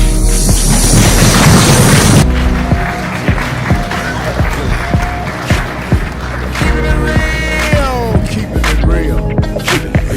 I am your host, Reverend Al Sharpton. Attorney Jennifer Jones Austin is our co-host. Let's go to the phones, Jenny. Let me go to Cincinnati, Ohio, the buzz to Nettie. Nettie, my friend Nettie, how you doing today? I'm doing wonderful. I just want to let you know I am still listening here in Cincinnati, Ohio, and beautiful Lincoln Heights, okay? Yes, ma'am. I love it. I just want to let you know I am listening. Your topics are good. Oh, my God. I don't want to, but I'm going to say that to you, okay? I love it. I appreciate it. I need that encouragement. Thank you. Let me go to Germany. Go across the water to the big pond into Germany. Talk to Brother Rick. Rick, you keeping it real with Al Sharpton. Good day, Brother Sharpton. Good day. And good day to the lady, your guest on the line. Please state your name for me. Jennifer Jones Austin is her name. Jennifer Jones Austin. Miss Austin, I'm going to need a lawyer if I set foot on American soil again. But I wanted to talk about Trump. Trump represents hatred of women, the poor in general, gays in specific, and the disabled. Then Native American, Negroes, and then the immigrants as Mexican, Hispanic, Islamic, and African and Asians fresh off the plane the past 60 years.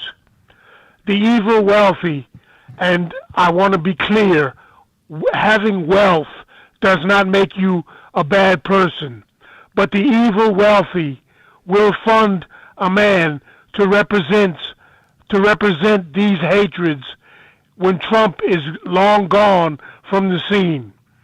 Reverend Sharpton, Miss Jennifer Jones Austin, you need to talk not only of the threat to voting rights, but the computerized voting machines and the rigging, the possible rigging of these machines for both Democrat and Republican, depending on who the wealthy approve. Brother man, I'm out of wind and I'm done. All right, thank you for your call. I think, Jenny, that one of the things that is interesting to me, and one of our listeners wrote it on our message board, is that, and one caller said it, that when you have monarchs and autocrats, they like to erect various buildings and statues and ornaments to worship them. And that's how they read in the middle of a shutdown, where government employees are unstable in terms of their finances at best. You decide to use that time to go ahead and start the demolition of the east wing of the White House to build your ballroom. I mean, this is straight out of fascist countries. This is straight out of, in biblical times, with the kings, with the ultimate power, with their huge palaces. He's going to redo the palace while people's health care is laying in abeyance in just a couple of days, and premiums may go up. Talk about that. Moment. You remember that line, Marie Antoinette?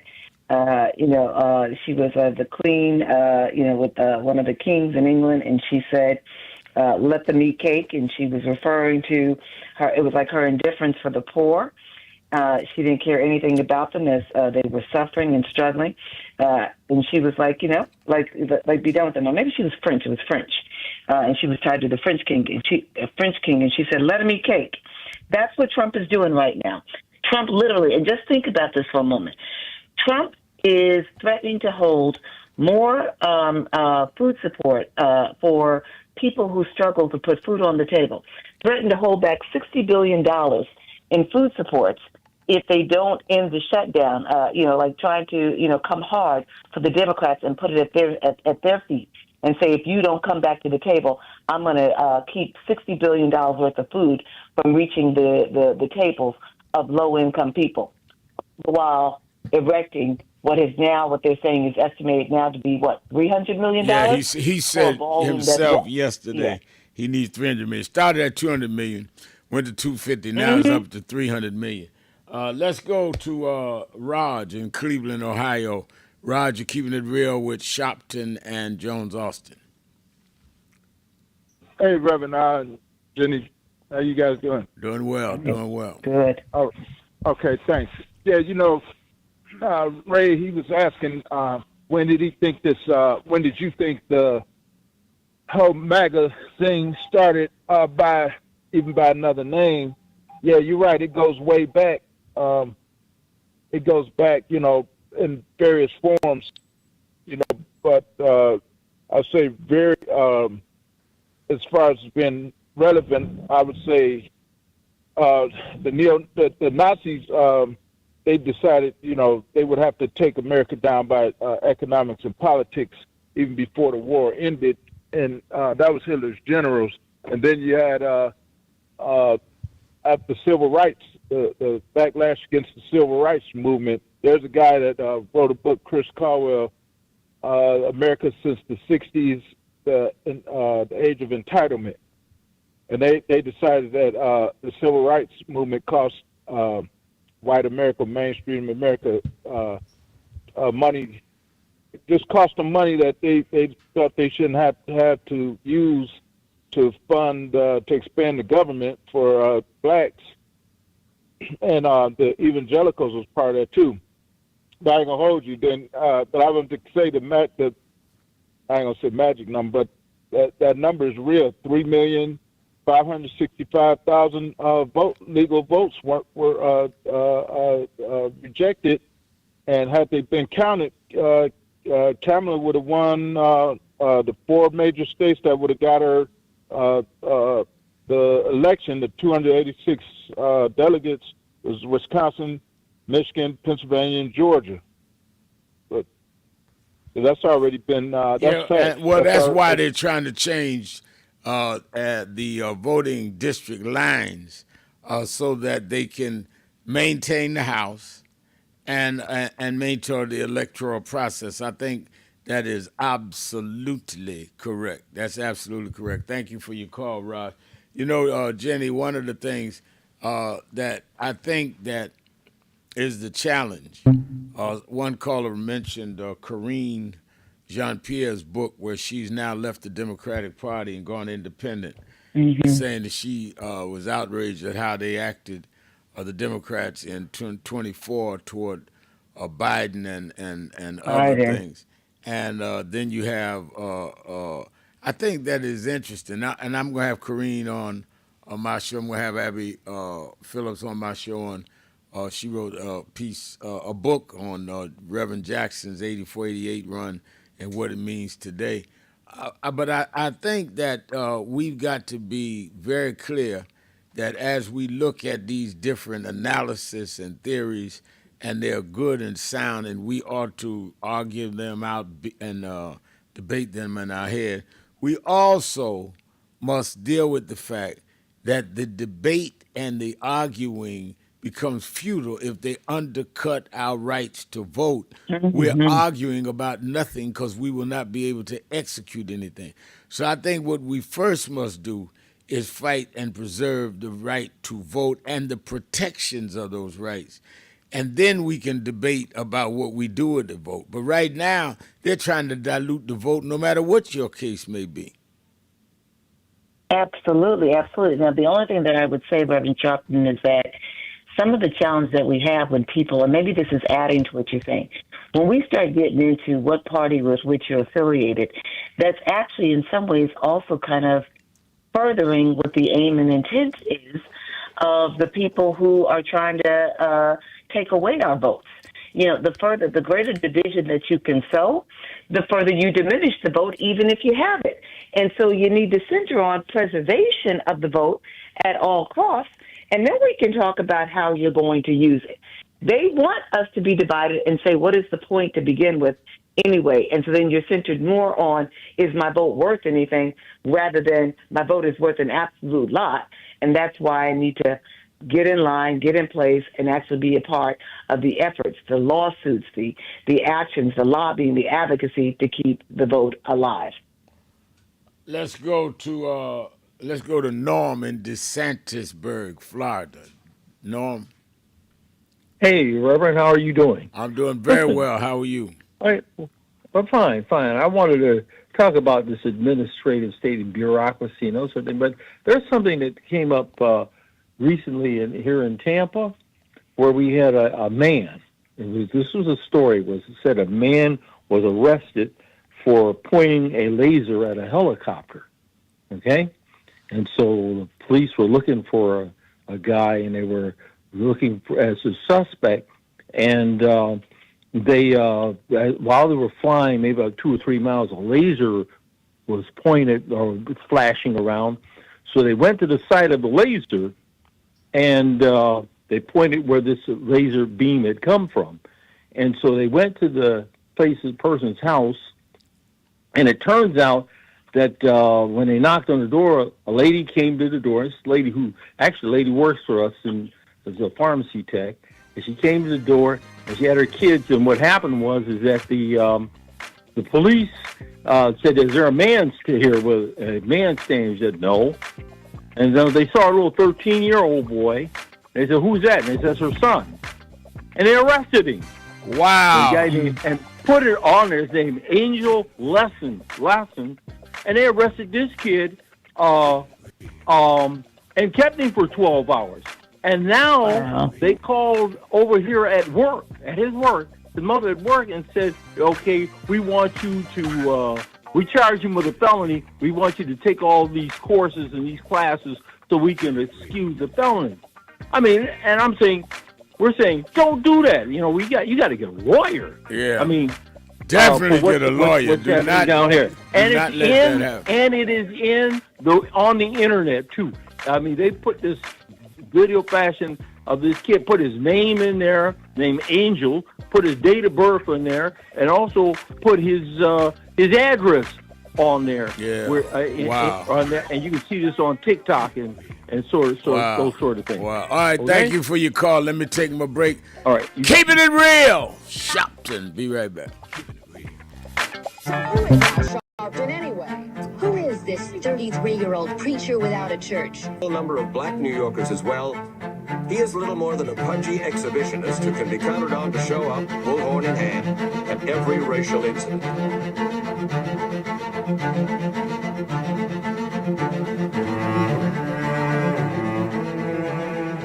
I often quote Mark Twain saying, "The two most important moments in life is the moment you are born and the moment you find out why you were born." I had a very troubling conversation the other day that prompted me to do this little video. Young man that I've known a while came to me, and he was crushed. I mean, really crushed, because people were criticizing his work. He's in the ministry, but he's also an actor. And he said he couldn't understand why people were jumping all over, criticizing him, trying to find scandalous and derogatory things about him. And I told him, I said, you know, you very young. You don't know the road I've traveled. They call me everything but a child of God. Racial discord, a blabbermouth, a loudmouth, too flamboyant, an agitator, a racist, I a race had to baiter. learn. Yeah, right. I was not defined by how others saw me. I was defined by how I saw myself and whether I was being true to myself. Some of you watching this don't like me. And it doesn't matter as long as I know what I'm doing. And I like me for being real. So I'm doing this video to say to you, whoever you are, and whatever you do, you may not be in ministry or social justice, none of this stuff, but don't live your life worried about opposition or people that don't like you. You can turn that around. Use me as an example. The same people that called me a scam artist, a con artist, a sellout, or racial hustler and all, I kept going.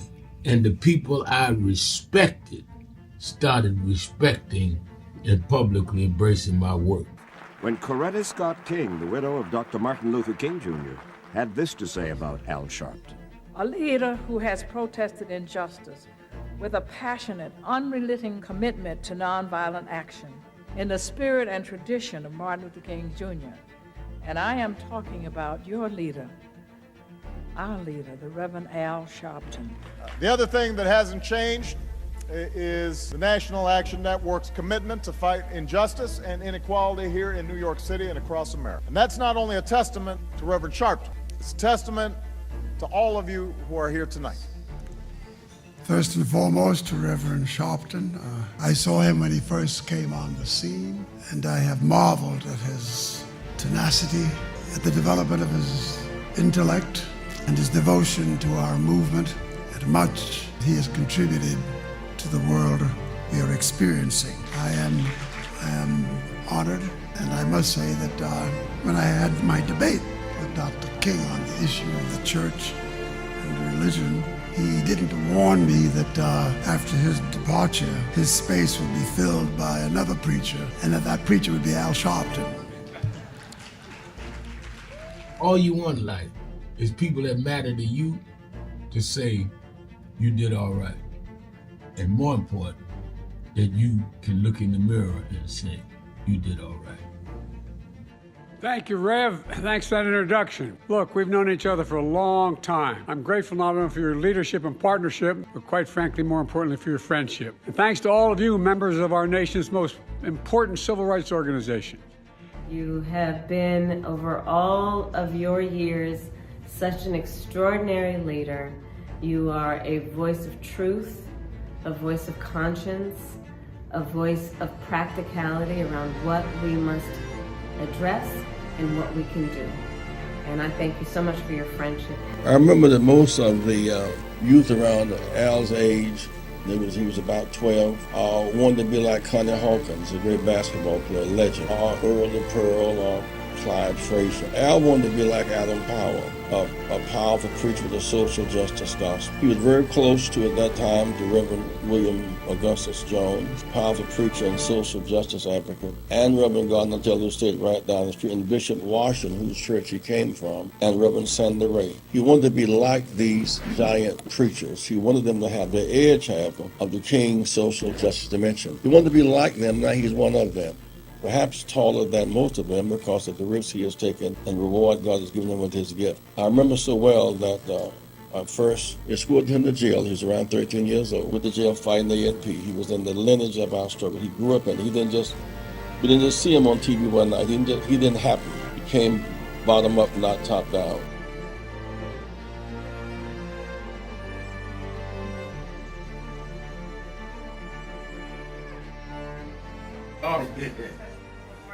Rev,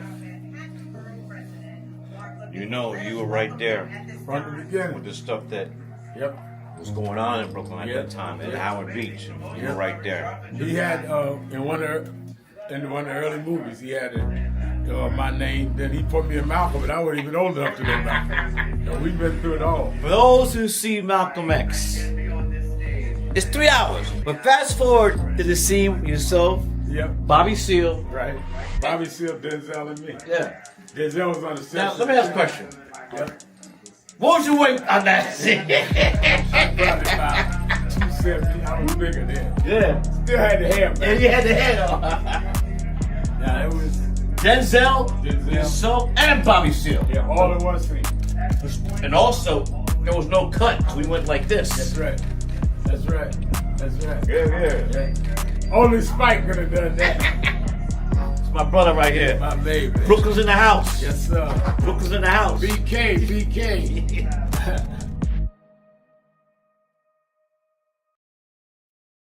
And I think that is extremely important about the funding. But I also want to add how they're changing what can be taught. You have states outright saying you can't teach Black history and you can't teach certain other histories and the curriculum. You have this administration that is literally taking out exhibits from the Smithsonian. So we have not only an education problem in terms of resources, we have an education problem in terms of curriculum and what people are being taught. So I have one grandchild, 6-year-old. When he gets to high school, it may be just against the law for him to learn about certain parts of American history, which includes blacks. We want to talk about slavery. We want to talk about the good side of America. Well, what does that mean? That's not history. Everything was not good. And I think that that is the threat that we've got to fight, which is why we've got to fight in the courts and the streets, because they're literally changing the textbooks as we go. As they do that, they change the opportunities, because then the fight against affirmative action is not having access to these institutions and telling these institutions, this whole fight around DEI, which they did, started at Harvard with a black woman president. Started with them saying you can't teach diversity in an Ivy League school like Harvard. It didn't start in Little Rock at the high school. This fight, this time, was Harvard. And they went from there on. And I think that we've got to have the same resistance. If they could fight in the 50s, the ACP would have been together and deal with the question from Little Rock in terms of desegregation.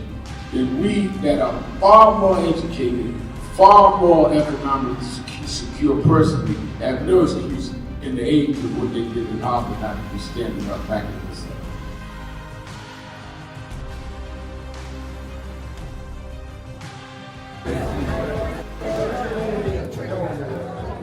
This is where it all starts. How are you? Highly favored. Highly favored.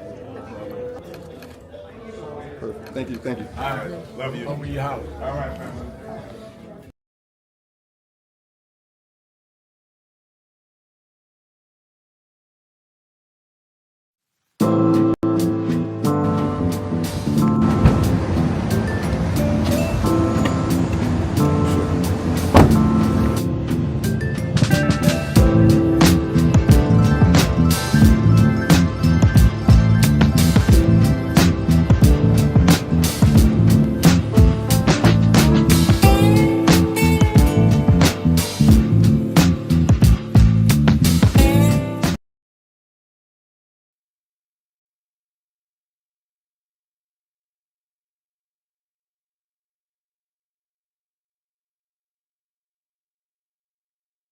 Reverend Al Sharpton.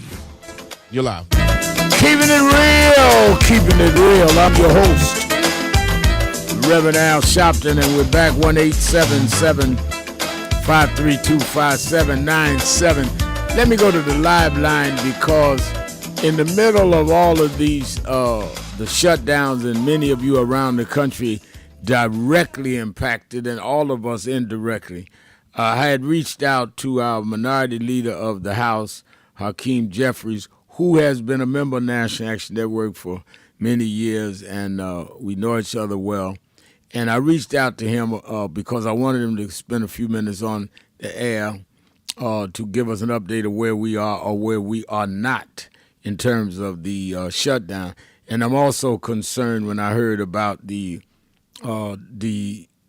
arrest of a man planning his death. So I wanted to also, we rallying around that on Saturday at the Saturday Action Rally, having ministers pray for Hakeem Jeffries. As one who was stabbed and has gone through a lot of death threats, I take all that seriously. So I have on the live line from Washington, D.C., the minority leader of the House of Representatives, Hakeem Jeffries. How you doing, Mr. Congressman? Good afternoon, Rev. Great to be with you. Thanks for having me on. Thanks for coming on. Where are we with this shutdown? So this is day 23 of the Trump Republican shutdown, and unfortunately, we continue to see inaction from House and Senate Republicans. In fact, House Republicans have now been on vacation for 4 consecutive weeks. They've canceled votes 4 consecutive weeks and don't appear to want to come back into town next week.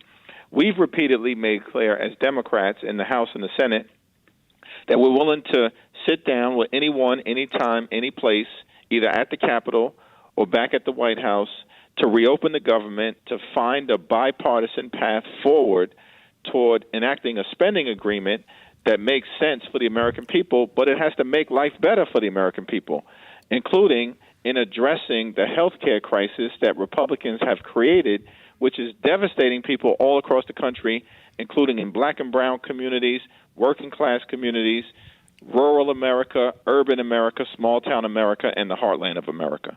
Now, November 1st, we're going to be facing SNAP becoming expired in many households. We're going to be facing the premiums going up in terms of health care, affordable health care. I mean, are people in Washington on the other side of the aisle cognizant of the fact that this is going to impact even their own constituents? Yeah, they certainly know that, but they don't seem to care. This is the same group of people who promised to love and cherish Medicaid at the beginning of the year, Donald Trump's own words, and instead they turned around and enacted the largest cut to Medicaid in American history. They're closing hospitals and nursing homes and community-based health centers in their communities, as well as throughout many parts of America. In that same one big ugly bill, they cut $186 billion from the SNAP program.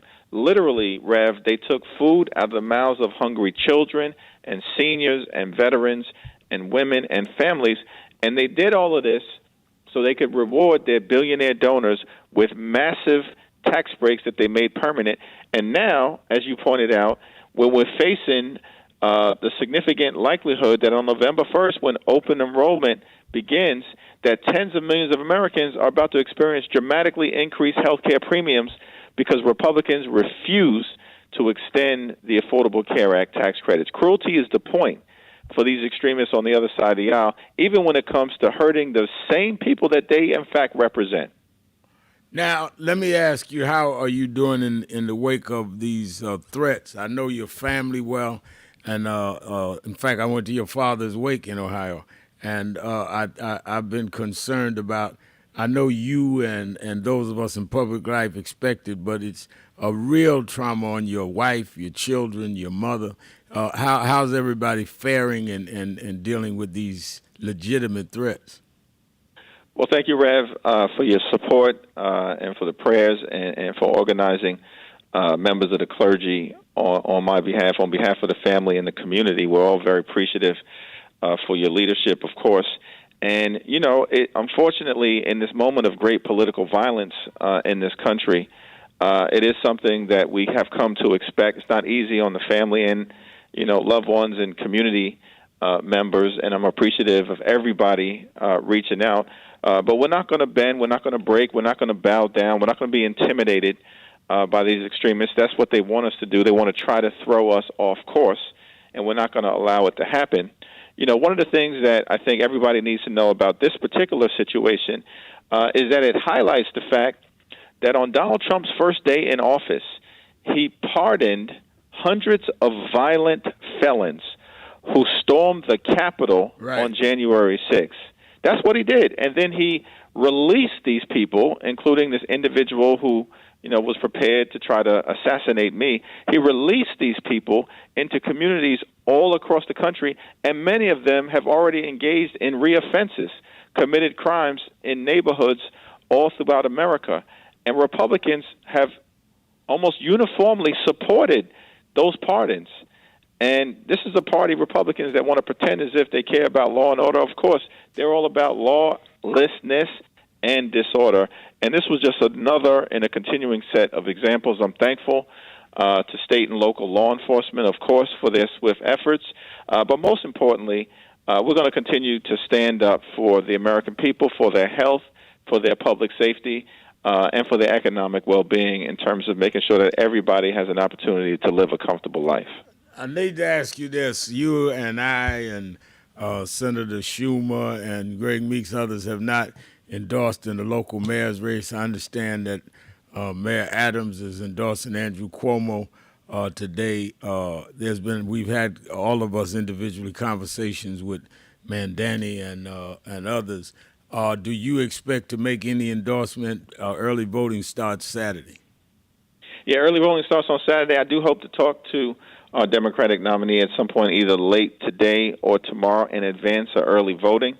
I do think that his decision, I didn't see the debate yesterday. I do look forward to watching some clips. I do think that his decision to announce that he would reappoint Commissioner Jessica Tisch is a positive step in the right direction in terms of sending the message that while he's going to, of course, focus on affordability, and that is the number one concern of the people in the communities that I represent, and some things really need to be done, particularly in black and brown communities, which have suffered under the crushing weight of gentrification and displacement in neighborhoods like Bedford-Stuyvesant and Harlem for far too long. And that's going to be important, and that's at the top of his agenda. But also that public safety, of course, will continue to be important in communities throughout the city of New York. And I think it's reassuring to a lot of folks that he wants to continue the current leadership at One Police Plaza with respect to the NYPD. All right, hold 1 second. Jenny, you on Attorney Jennifer Jones-Austin that co-hosts the last hour every Thursdays with us. You have a question for the Minority Leader. Good afternoon, Minority Leader Jeffries. Always good to hear your voice and to know that you're down there fighting for us.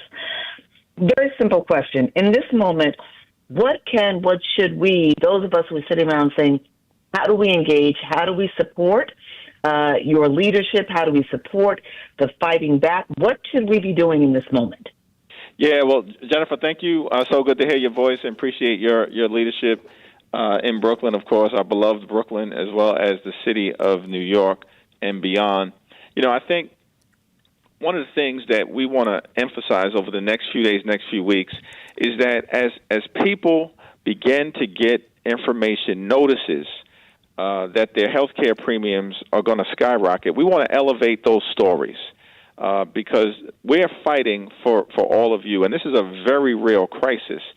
And we're urging everyone, call your member of Congress and share with them what your current health care costs are and what they are expected to be because of the refusal to extend the Affordable Care Act tax credits. And by the way, that's going to affect everybody, both people who are on the ACA and people who get their insurance from their employers. Everybody is about to face significant increases in their insurance costs, and we want people to share those stories with their members of Congress. Myself, of course, back at home in Brooklyn, reach out to me.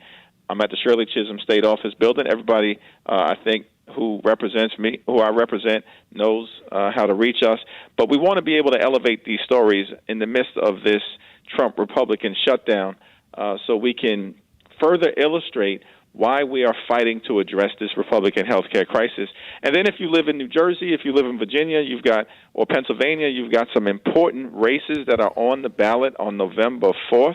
Make sure you exercise your right to vote. Donald Trump wants to suppress your ability to participate in the democratic process, but you have the ability to go out and make clear to the country that this is a national nightmare, and we want to turn things in a different direction. And then, of course, lastly, if you live in California, you have Prop 50 on the ballot. I was out at black churches on Sunday of this most recent weekend campaigning, yes, on Prop 50, so we can stop Trump from stealing the election and make sure there are fair congressional maps. All right. Minority Leader of the House of Representatives, Hakeem Jeffries. As I said at Saturday's rally here and Detroit, we'll be praying for the family.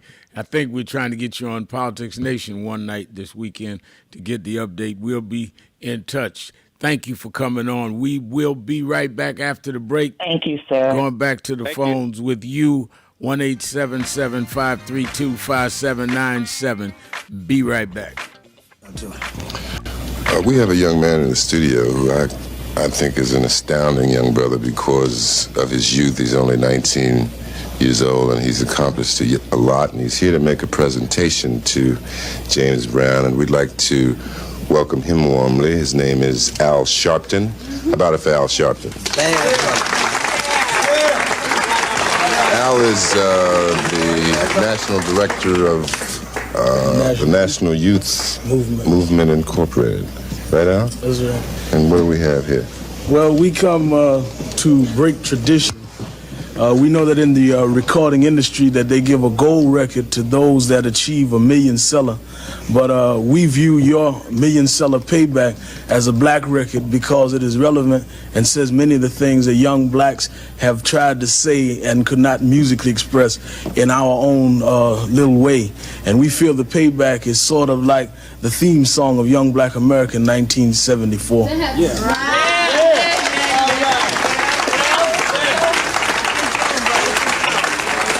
Now, before you go into the title tune of your latest album, you have a special guest. Yeah, I do have a special guest, a young lady. That's going to perform with you? Yeah, she's going to.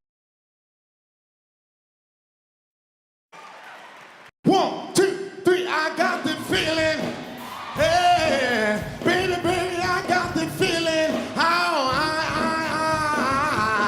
got that feeling, yeah. Hey, hey, got that feeling, y'all. Come on.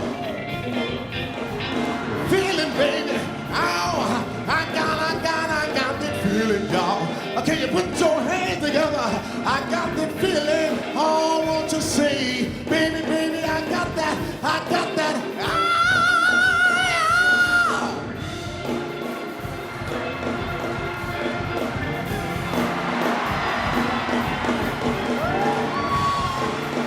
Baby, oh, feeling, baby.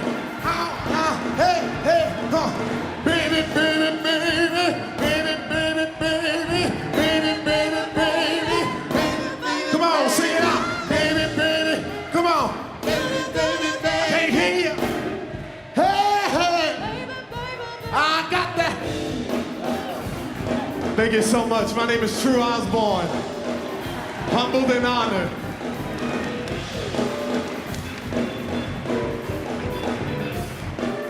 All right. We have a shout today, so we just wanted to greet you all and thank you for allowing us in. Yes, sir.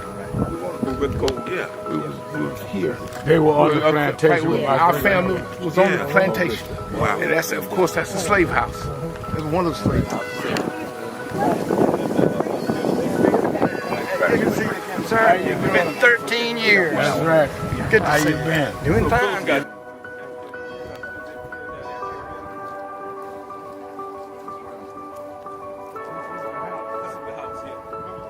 Right, so that's and we Alexander Shaw.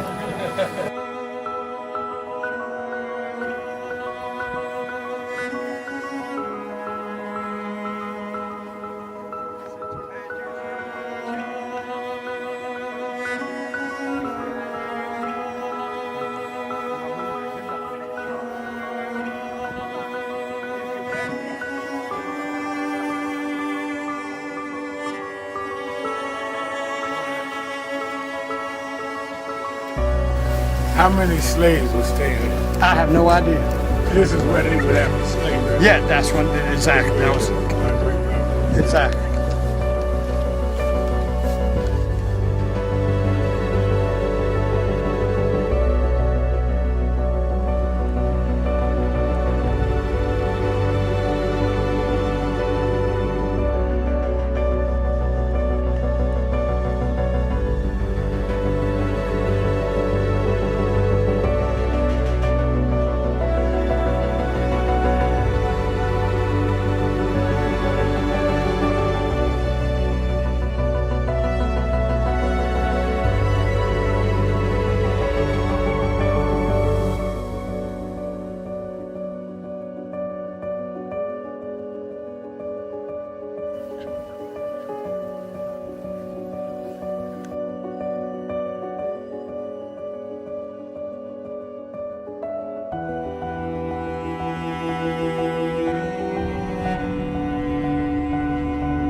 the two people that most influenced my life are from South Carolina, James and Jesse. Jesse right up the road from me. I went over his mother's funeral. Jesse walked me to my mother's casket. From South Carolina. That's the balance of my life, James and Jesse. Yeah. Civil rights, shoulders. But also where your people from too. Literally. Yeah, right. And when I knew Jesse was from James, you know, I started president. Yeah. And James had died before I knew about him in South Carolina. Oh, really? Yeah. James died December 25th. He died Christmas Day, 06. And they came to do the story for February of 07. They came to me in January. His daughter swear that was his daddy and him pushing the information out. Wow. And I called Jesse and told him, do you know that my great-grandfather was a slave about 45, because Greenville right up to I-20. He said, I told you we was connected. That's why you got to listen to me. But no.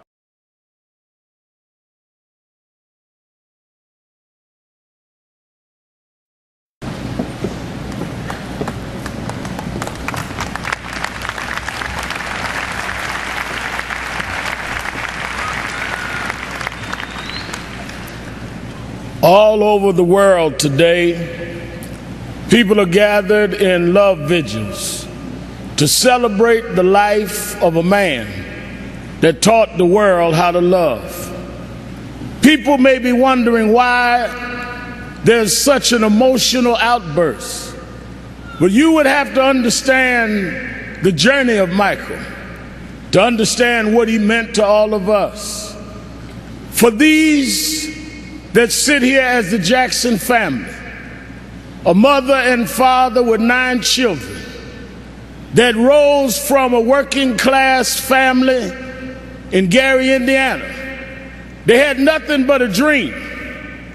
No one believed in those days that these kind of dreams could come true. But they kept on believing, and Michael never let the world turn him around from his dreams. I first met Michael around 1970, Black Expo, Chicago, Illinois, Reverend Jesse Jackson, who stood by this family till now. And from that day as a cute kid to this moment, he never gave up dreaming.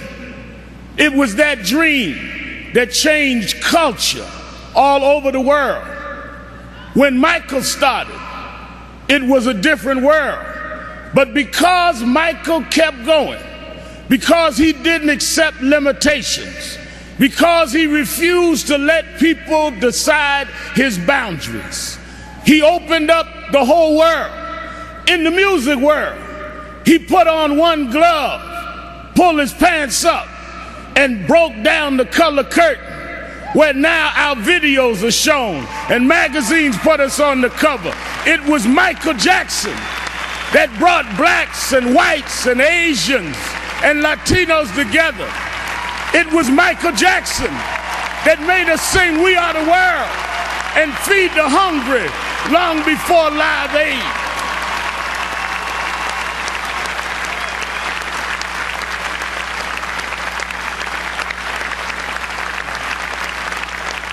Because Michael Jackson kept going, he created a comfort level where people that felt they were separate became interconnected with his music.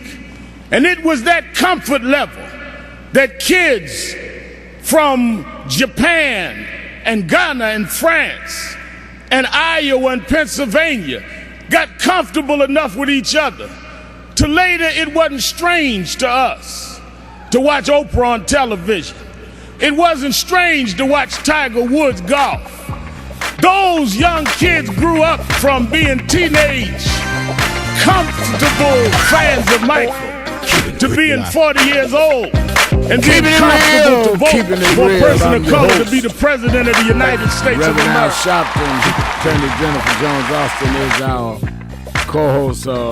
Jenny, I really, first of all, am serious about keeping the Jeffries family in prayer. I know how mine reacts when we get these threats, and I constantly get them. In fact, right after Charlie Kirk was killed, we doubled up my security here because there was rumors that they were looking for revenge with any high-profile figures.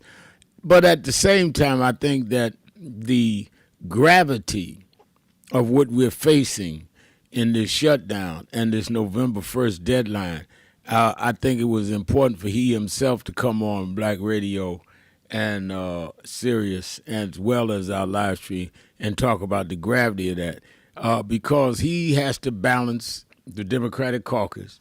And I know people want him to, throw up his fists and holler, but he's got to be able to keep the moderate Democrats and the others together and go through this, but at the same time communicate to the public. And I thought that it was important, and he came on and he did just that. I think he's also going to be doing Politics Nation with me this weekend. But talk about how I think people sometimes, and I think unfortunately, get caught up more in the theatrics of leadership than the actual function so we can get something done. Right. One of the things that you've helped me to appreciate is that sometimes we want our leaders to do everything, or we want them to respond immediately in the way that we think that they should respond, without appreciating that sometimes they have to play, the long game. We might want them to give a quick like knee-jerk reaction. I hear a lot of people often talk about, why don't the Democrats just hit the Republicans hard, or, say more like, get dirty, if you will, get dirty the way the Republicans get. And I think that what we see time and time again in Leader Jeffries and several others is that they're centering on the people and the long game and how to play policy while having to navigate politics, how to play policy as it concerns everyday people's lives while having to, dance with people who will do other people dirty. And I think that Hakeem Jeffries, Minority Leader Jeffries, is doing his very best at that, and we just have to really trust in this particular moment when we look at the side of the aisle that doesn't seem to care less that people are going to go without food, that people will have a harder time paying for health care. And we're talking about millions of Americans. We're talking about better than half the country that before they were, facing increased premiums on health care or loss of health care coverage completely, or facing the possibility of losing their food supports. They were already struggling to pay their housing, to pay their rent, to pay their transportation. So there's got to be somebody who's not just mudslinging, but is really paying attention to the needs of the people. Well, and I think that the mudslinging, as you put it, has the role of setting a climate. I've always said, Martin Luther King Jr. used to say that you have those leaders that are transformative and those that are transactional. And you have, I think the way King put it is, you have thermometers and you have thermostats. Thermometers judge the temperature in the room and tries to deal with it. Thermostats are people that see the temperature in the room and turns the heat up to make it hotter. I'm on the thermostat side, right? But we need the thermometer side, and because the idea is to get the work done, and I think that Hakeem is doing that. I also thought it was very interesting that he gave I think an implication that he's leaning toward not supporting Andrew Cuomo following Mayor Adams today, and that he was going to be talking to Zoran Mandani tonight. I think that was very positive because, if the polls are correct, then Zoran Mamdani will be the next mayor of the city of New York. And we need a joined-up approach of our New York City mayor, our state governor, and our congressional leader, our minority leader, to, help us, defend this city. And I'm using the word defend intentionally. We've got a president who's not only putting his thumb on the scale, but putting his whole body on the scale, saying that if Mamdani is elected, that he's going to withhold federal funding. Now, he doesn't have the authority to do that, but he's engaging in fear-mongering and trying to sway the election, which is illegal, it's unethical, it's immoral. And so, we need to make sure that if Mamdani is the next mayor, that the conversations, we should be feeling good that the conversations, if he is the next mayor, are happening with the minority leader. Let's go to Ozzy in Cincinnati, Ohio. Ozzy. Hey, Bishop. Good day, both to you and your guest, Bishop. Thank you. And, I look at what's going on in the country today and the 4 years that preceded it. All we heard coming from the Republicans, well, not all we heard, but we heard a lot about Hunter Biden.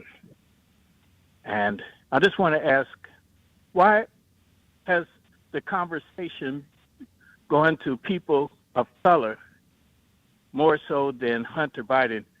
And I do ask that, ask, was there an agreement made that they wouldn't go after Biden? And I'm just curious. Was there agreement made that they wouldn't go after Hunter Biden? Yes, sir. Who wouldn't go after him? Trump and the Republican Party, because that's all I heard. I mean, not all I heard, but there was they were attacking Hunter Biden. It seemed like weekly, maybe monthly. I don't know, but they were constantly after Hunter Biden until after the election. Yeah, but I'm trying to understand the question. So, what would the agreement would be between who and who for what? Well, I look at it like, why would Biden give up the election like he did, where we would lose like we did? Well, I don't think Biden thought that we were going to lose. I think that a lot of people, including Nancy Pelosi, were saying Biden was getting too old and couldn't handle it, and he bowed to their wishes. I think he gave up the election at their request. I don't think he wanted to. I think he felt that he was being pressured and that they told him they were going to lose more seats, and he thought that they could win, and they almost did win. But I don't think that Joe Biden, I think, would have died and come back before he made a deal with Trump. First of all. Second of all, he didn't need to make a deal with Trump. He pardoned his son. So there was no deal to make. He gave Hunter a full pardon and others. So why would he need to make a deal with Trump? Well, thank you. That helps me a lot, because he did pardon his son, while the rest of us are catching HELL. He did, and we are. But I'm answering your question. He didn't need to make a deal. Sir, he gave him a pardon. The deal was over. What could Trump do for Hunter now? Hunter's not facing nothing but tomorrow. But and we he better are. pray every night. Yes, sir. And we are, which is why we should have came out and voted our deal in the numbers that we could. But thank you for your call. Let's take a break. Be right back. Keeping it real. Shopton, Jones, Austin. Be right back. Tony Wafer, Los Angeles chapter, NASDAQ Network. He just came here to New York a couple days ago, had to stop by the House of Justice, and I sure enough found some justice. So I know I can leave here feeling like I got peace.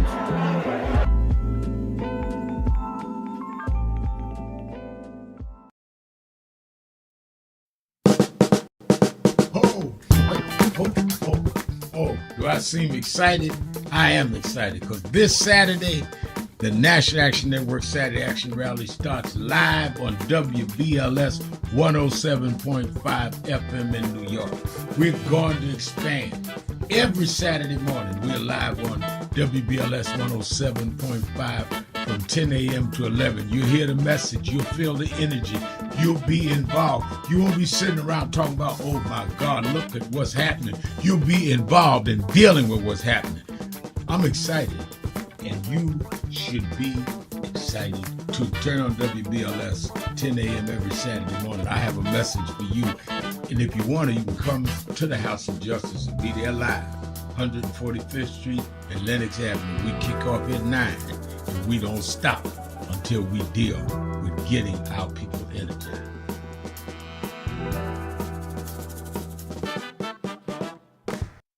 No justice! No justice! No justice! What do we want?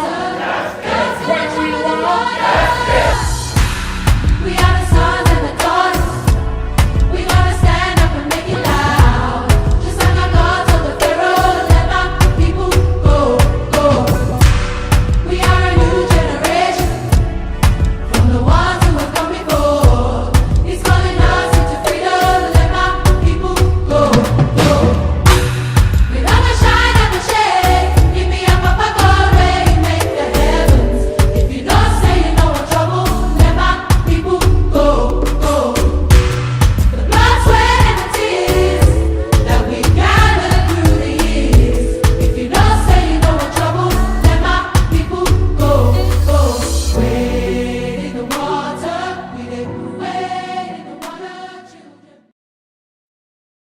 Reverend Al Sharpton, and we're back.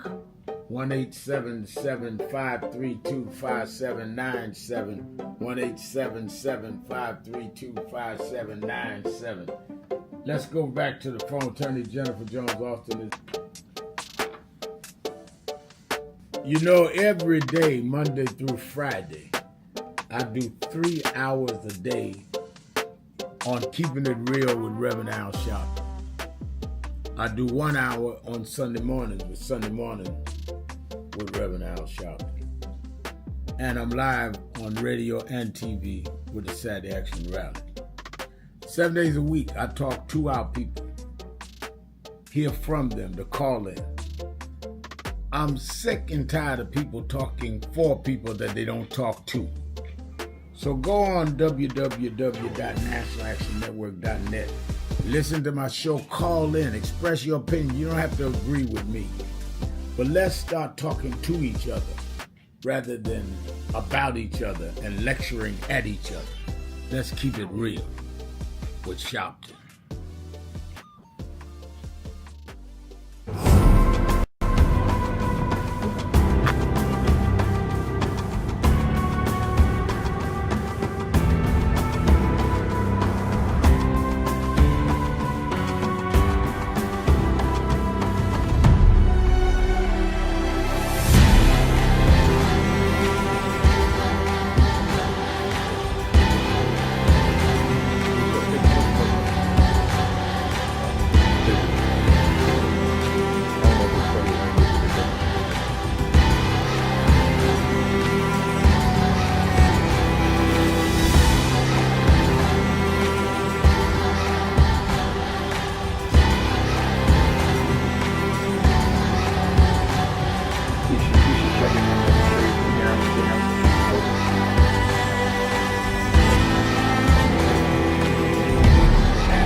And grateful to be here with you tonight. I love you too. I love you too. It seems like I've known Reverend Al Sharpton all my life. My mom was such a fan of his, and I've seen him through my life in LA at MCA Records. When I was there, he'd come through, and get those people straight about our contracts and talk about that.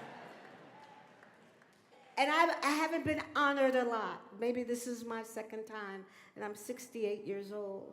And I've been in this business my entire life. I've never done what you would call a real job. But I am truly honored, and I'm thankful, and I love us. I love my black people.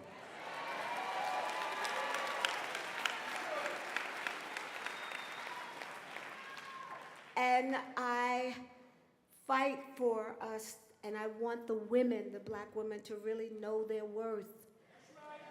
Know that they're queens. That's important to me. That's how my mother raised me. My mother was militant, I guess, when it wasn't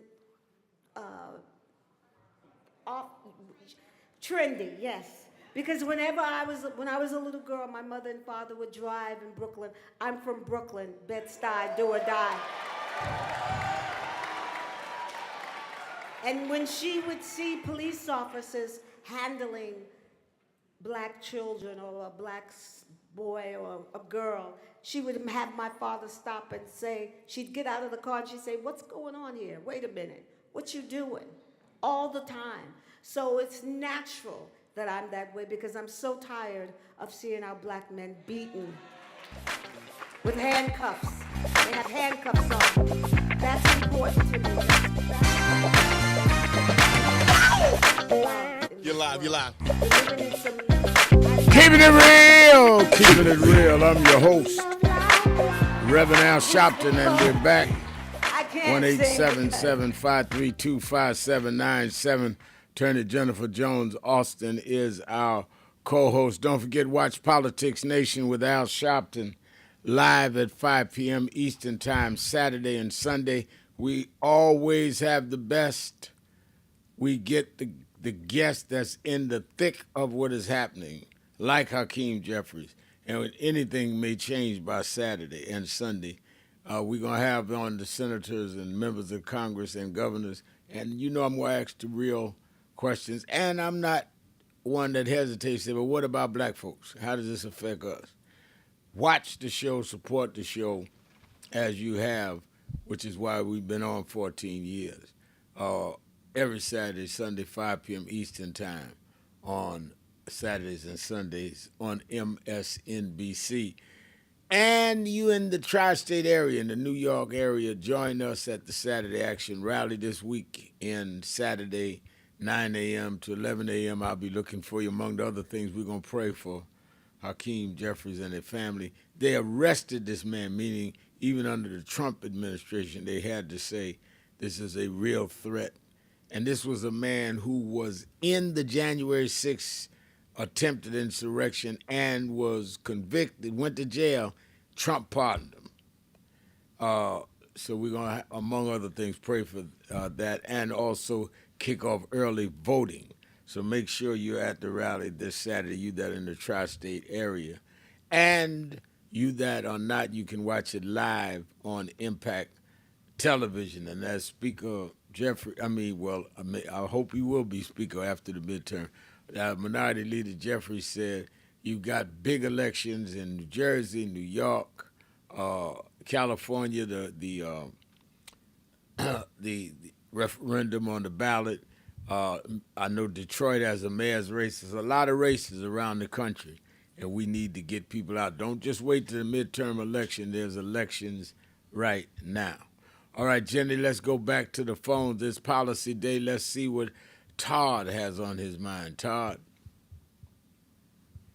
Reverend Al Sharpton, Jennifer Jones Austin. Yes, a couple sir. weeks ago, I brought to your attention, that was already to your attention, that there should have been something put in place that would have protected the military, air traffic controllers, and other essential members of employment in the federal government from, even if a government does shut down, it doesn't affect their salary.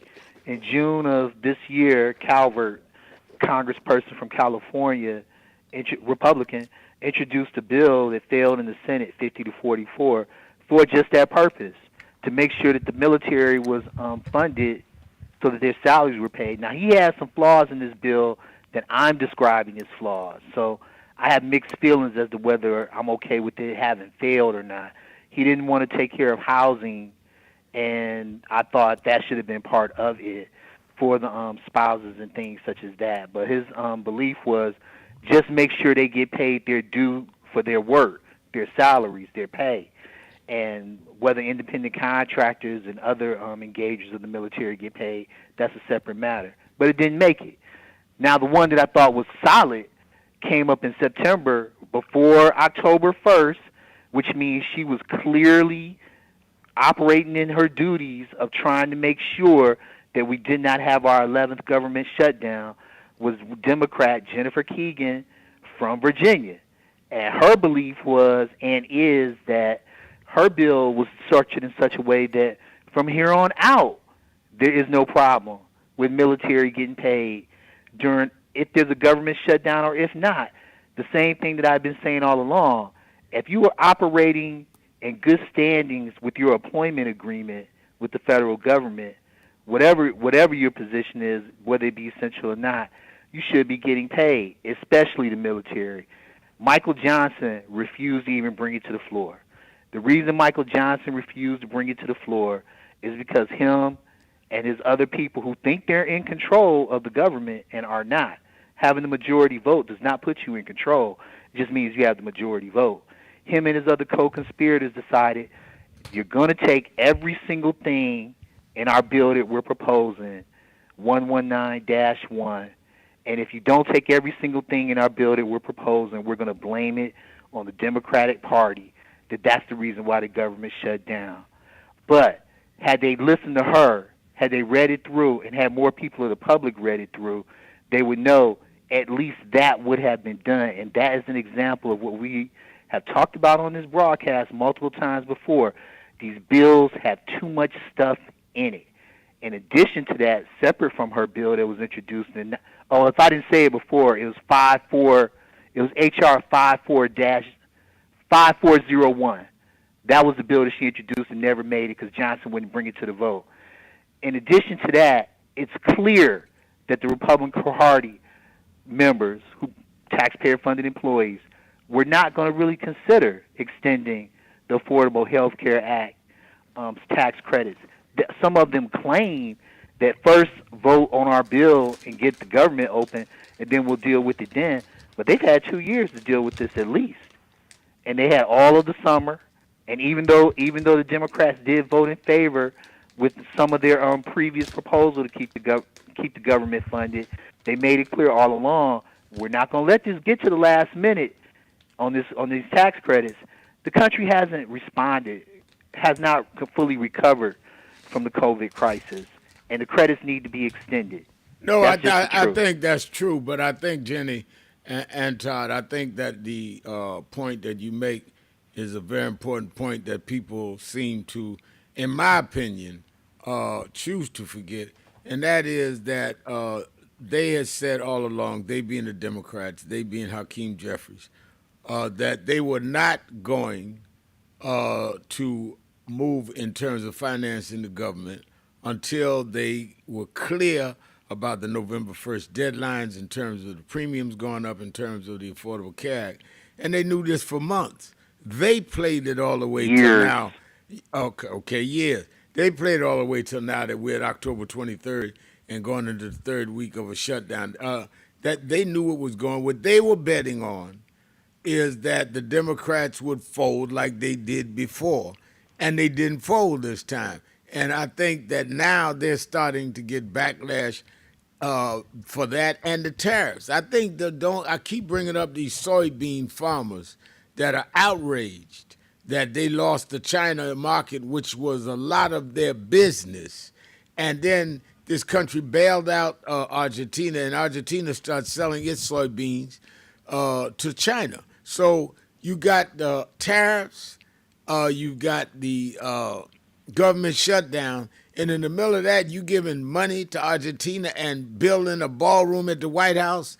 Some of the people in the middle, well, it's private money, we are told, but we don't know the deal on who's doing the demolition work at the White House. Some of that stuff has got to involve taxpayer money, Jenny, if nothing but the cleanup. We don't know what the deals are. Who is doing the contracting?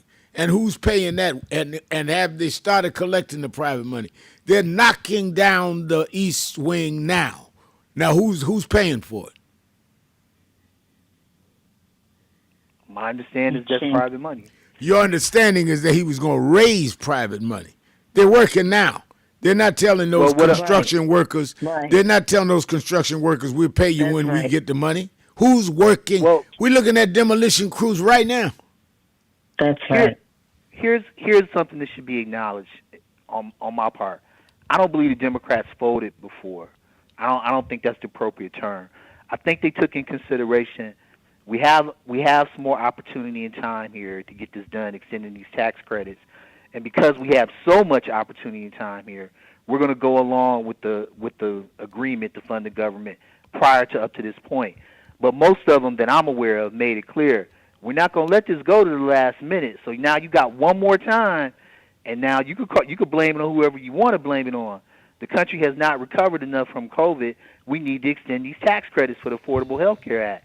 And if people would pay attention and read and see that it is the Republican Party that took the position, you take every single thing that we want in here, or we're not going to allow anything else to go forward. This is their fault. They had opportunities to break that bill up and put things in place so at minimal the military could have been funded, and they ignored it. This is that foolishness that people buy into because they have the majority vote. They think they run the government, and this clearly shows you that they do not run the government. They just have the majority vote. There's a difference. And then the citizens have done our part, you included, Jennifer included, and actually the congressman included too. The money's available. Now, what happens to somebody on the street when the money's available? It ain't because they don't have it. The money's available, and you don't pay somebody for their employment, for their time working. What happens? Everybody knows the answer to that question. The money's available. The government should have been funded. It's their fault. They need to go ahead and extend the tax credits and then argue what they want to pull out of the Affordable Health Care Act later. But right now, let the country recover a little bit more from it by extending the Affordable Health Care Act tax credits. This is their fault, the Republican Party. They aren't in control. They just have the majority vote. There's a difference. There's a difference. Isn't there a difference? Jenny? I think all of this is just we're continuing seeing the hypocrisy that exists within our government and that exists within politicians. I mean, Rev, I'm going to say this myself, and it may sound like I'm far off, but we've got people who 1 minute they are running for office because the people who are in office are incompetent and can't run, and then they run behind them and they grovel for their endorsement. It's just politics at every turn, and always leaving out the person lowest on the totem pole. I couldn't agree with you more. Let me thank Attorney Jennifer Jones-Austin. Let me thank House Minority Leader Hakeem Jeffries. Let me thank all of you that called in, listened in, you that called in and couldn't get through, but hung in there anyhow. Remember, whatever you do, wherever you go, however you feel, tell somebody, tell anybody, tell everybody. Reverend Al told you personally, keep it real. Keep it real. Keep it real. I'll talk to you tomorrow. Breaking news.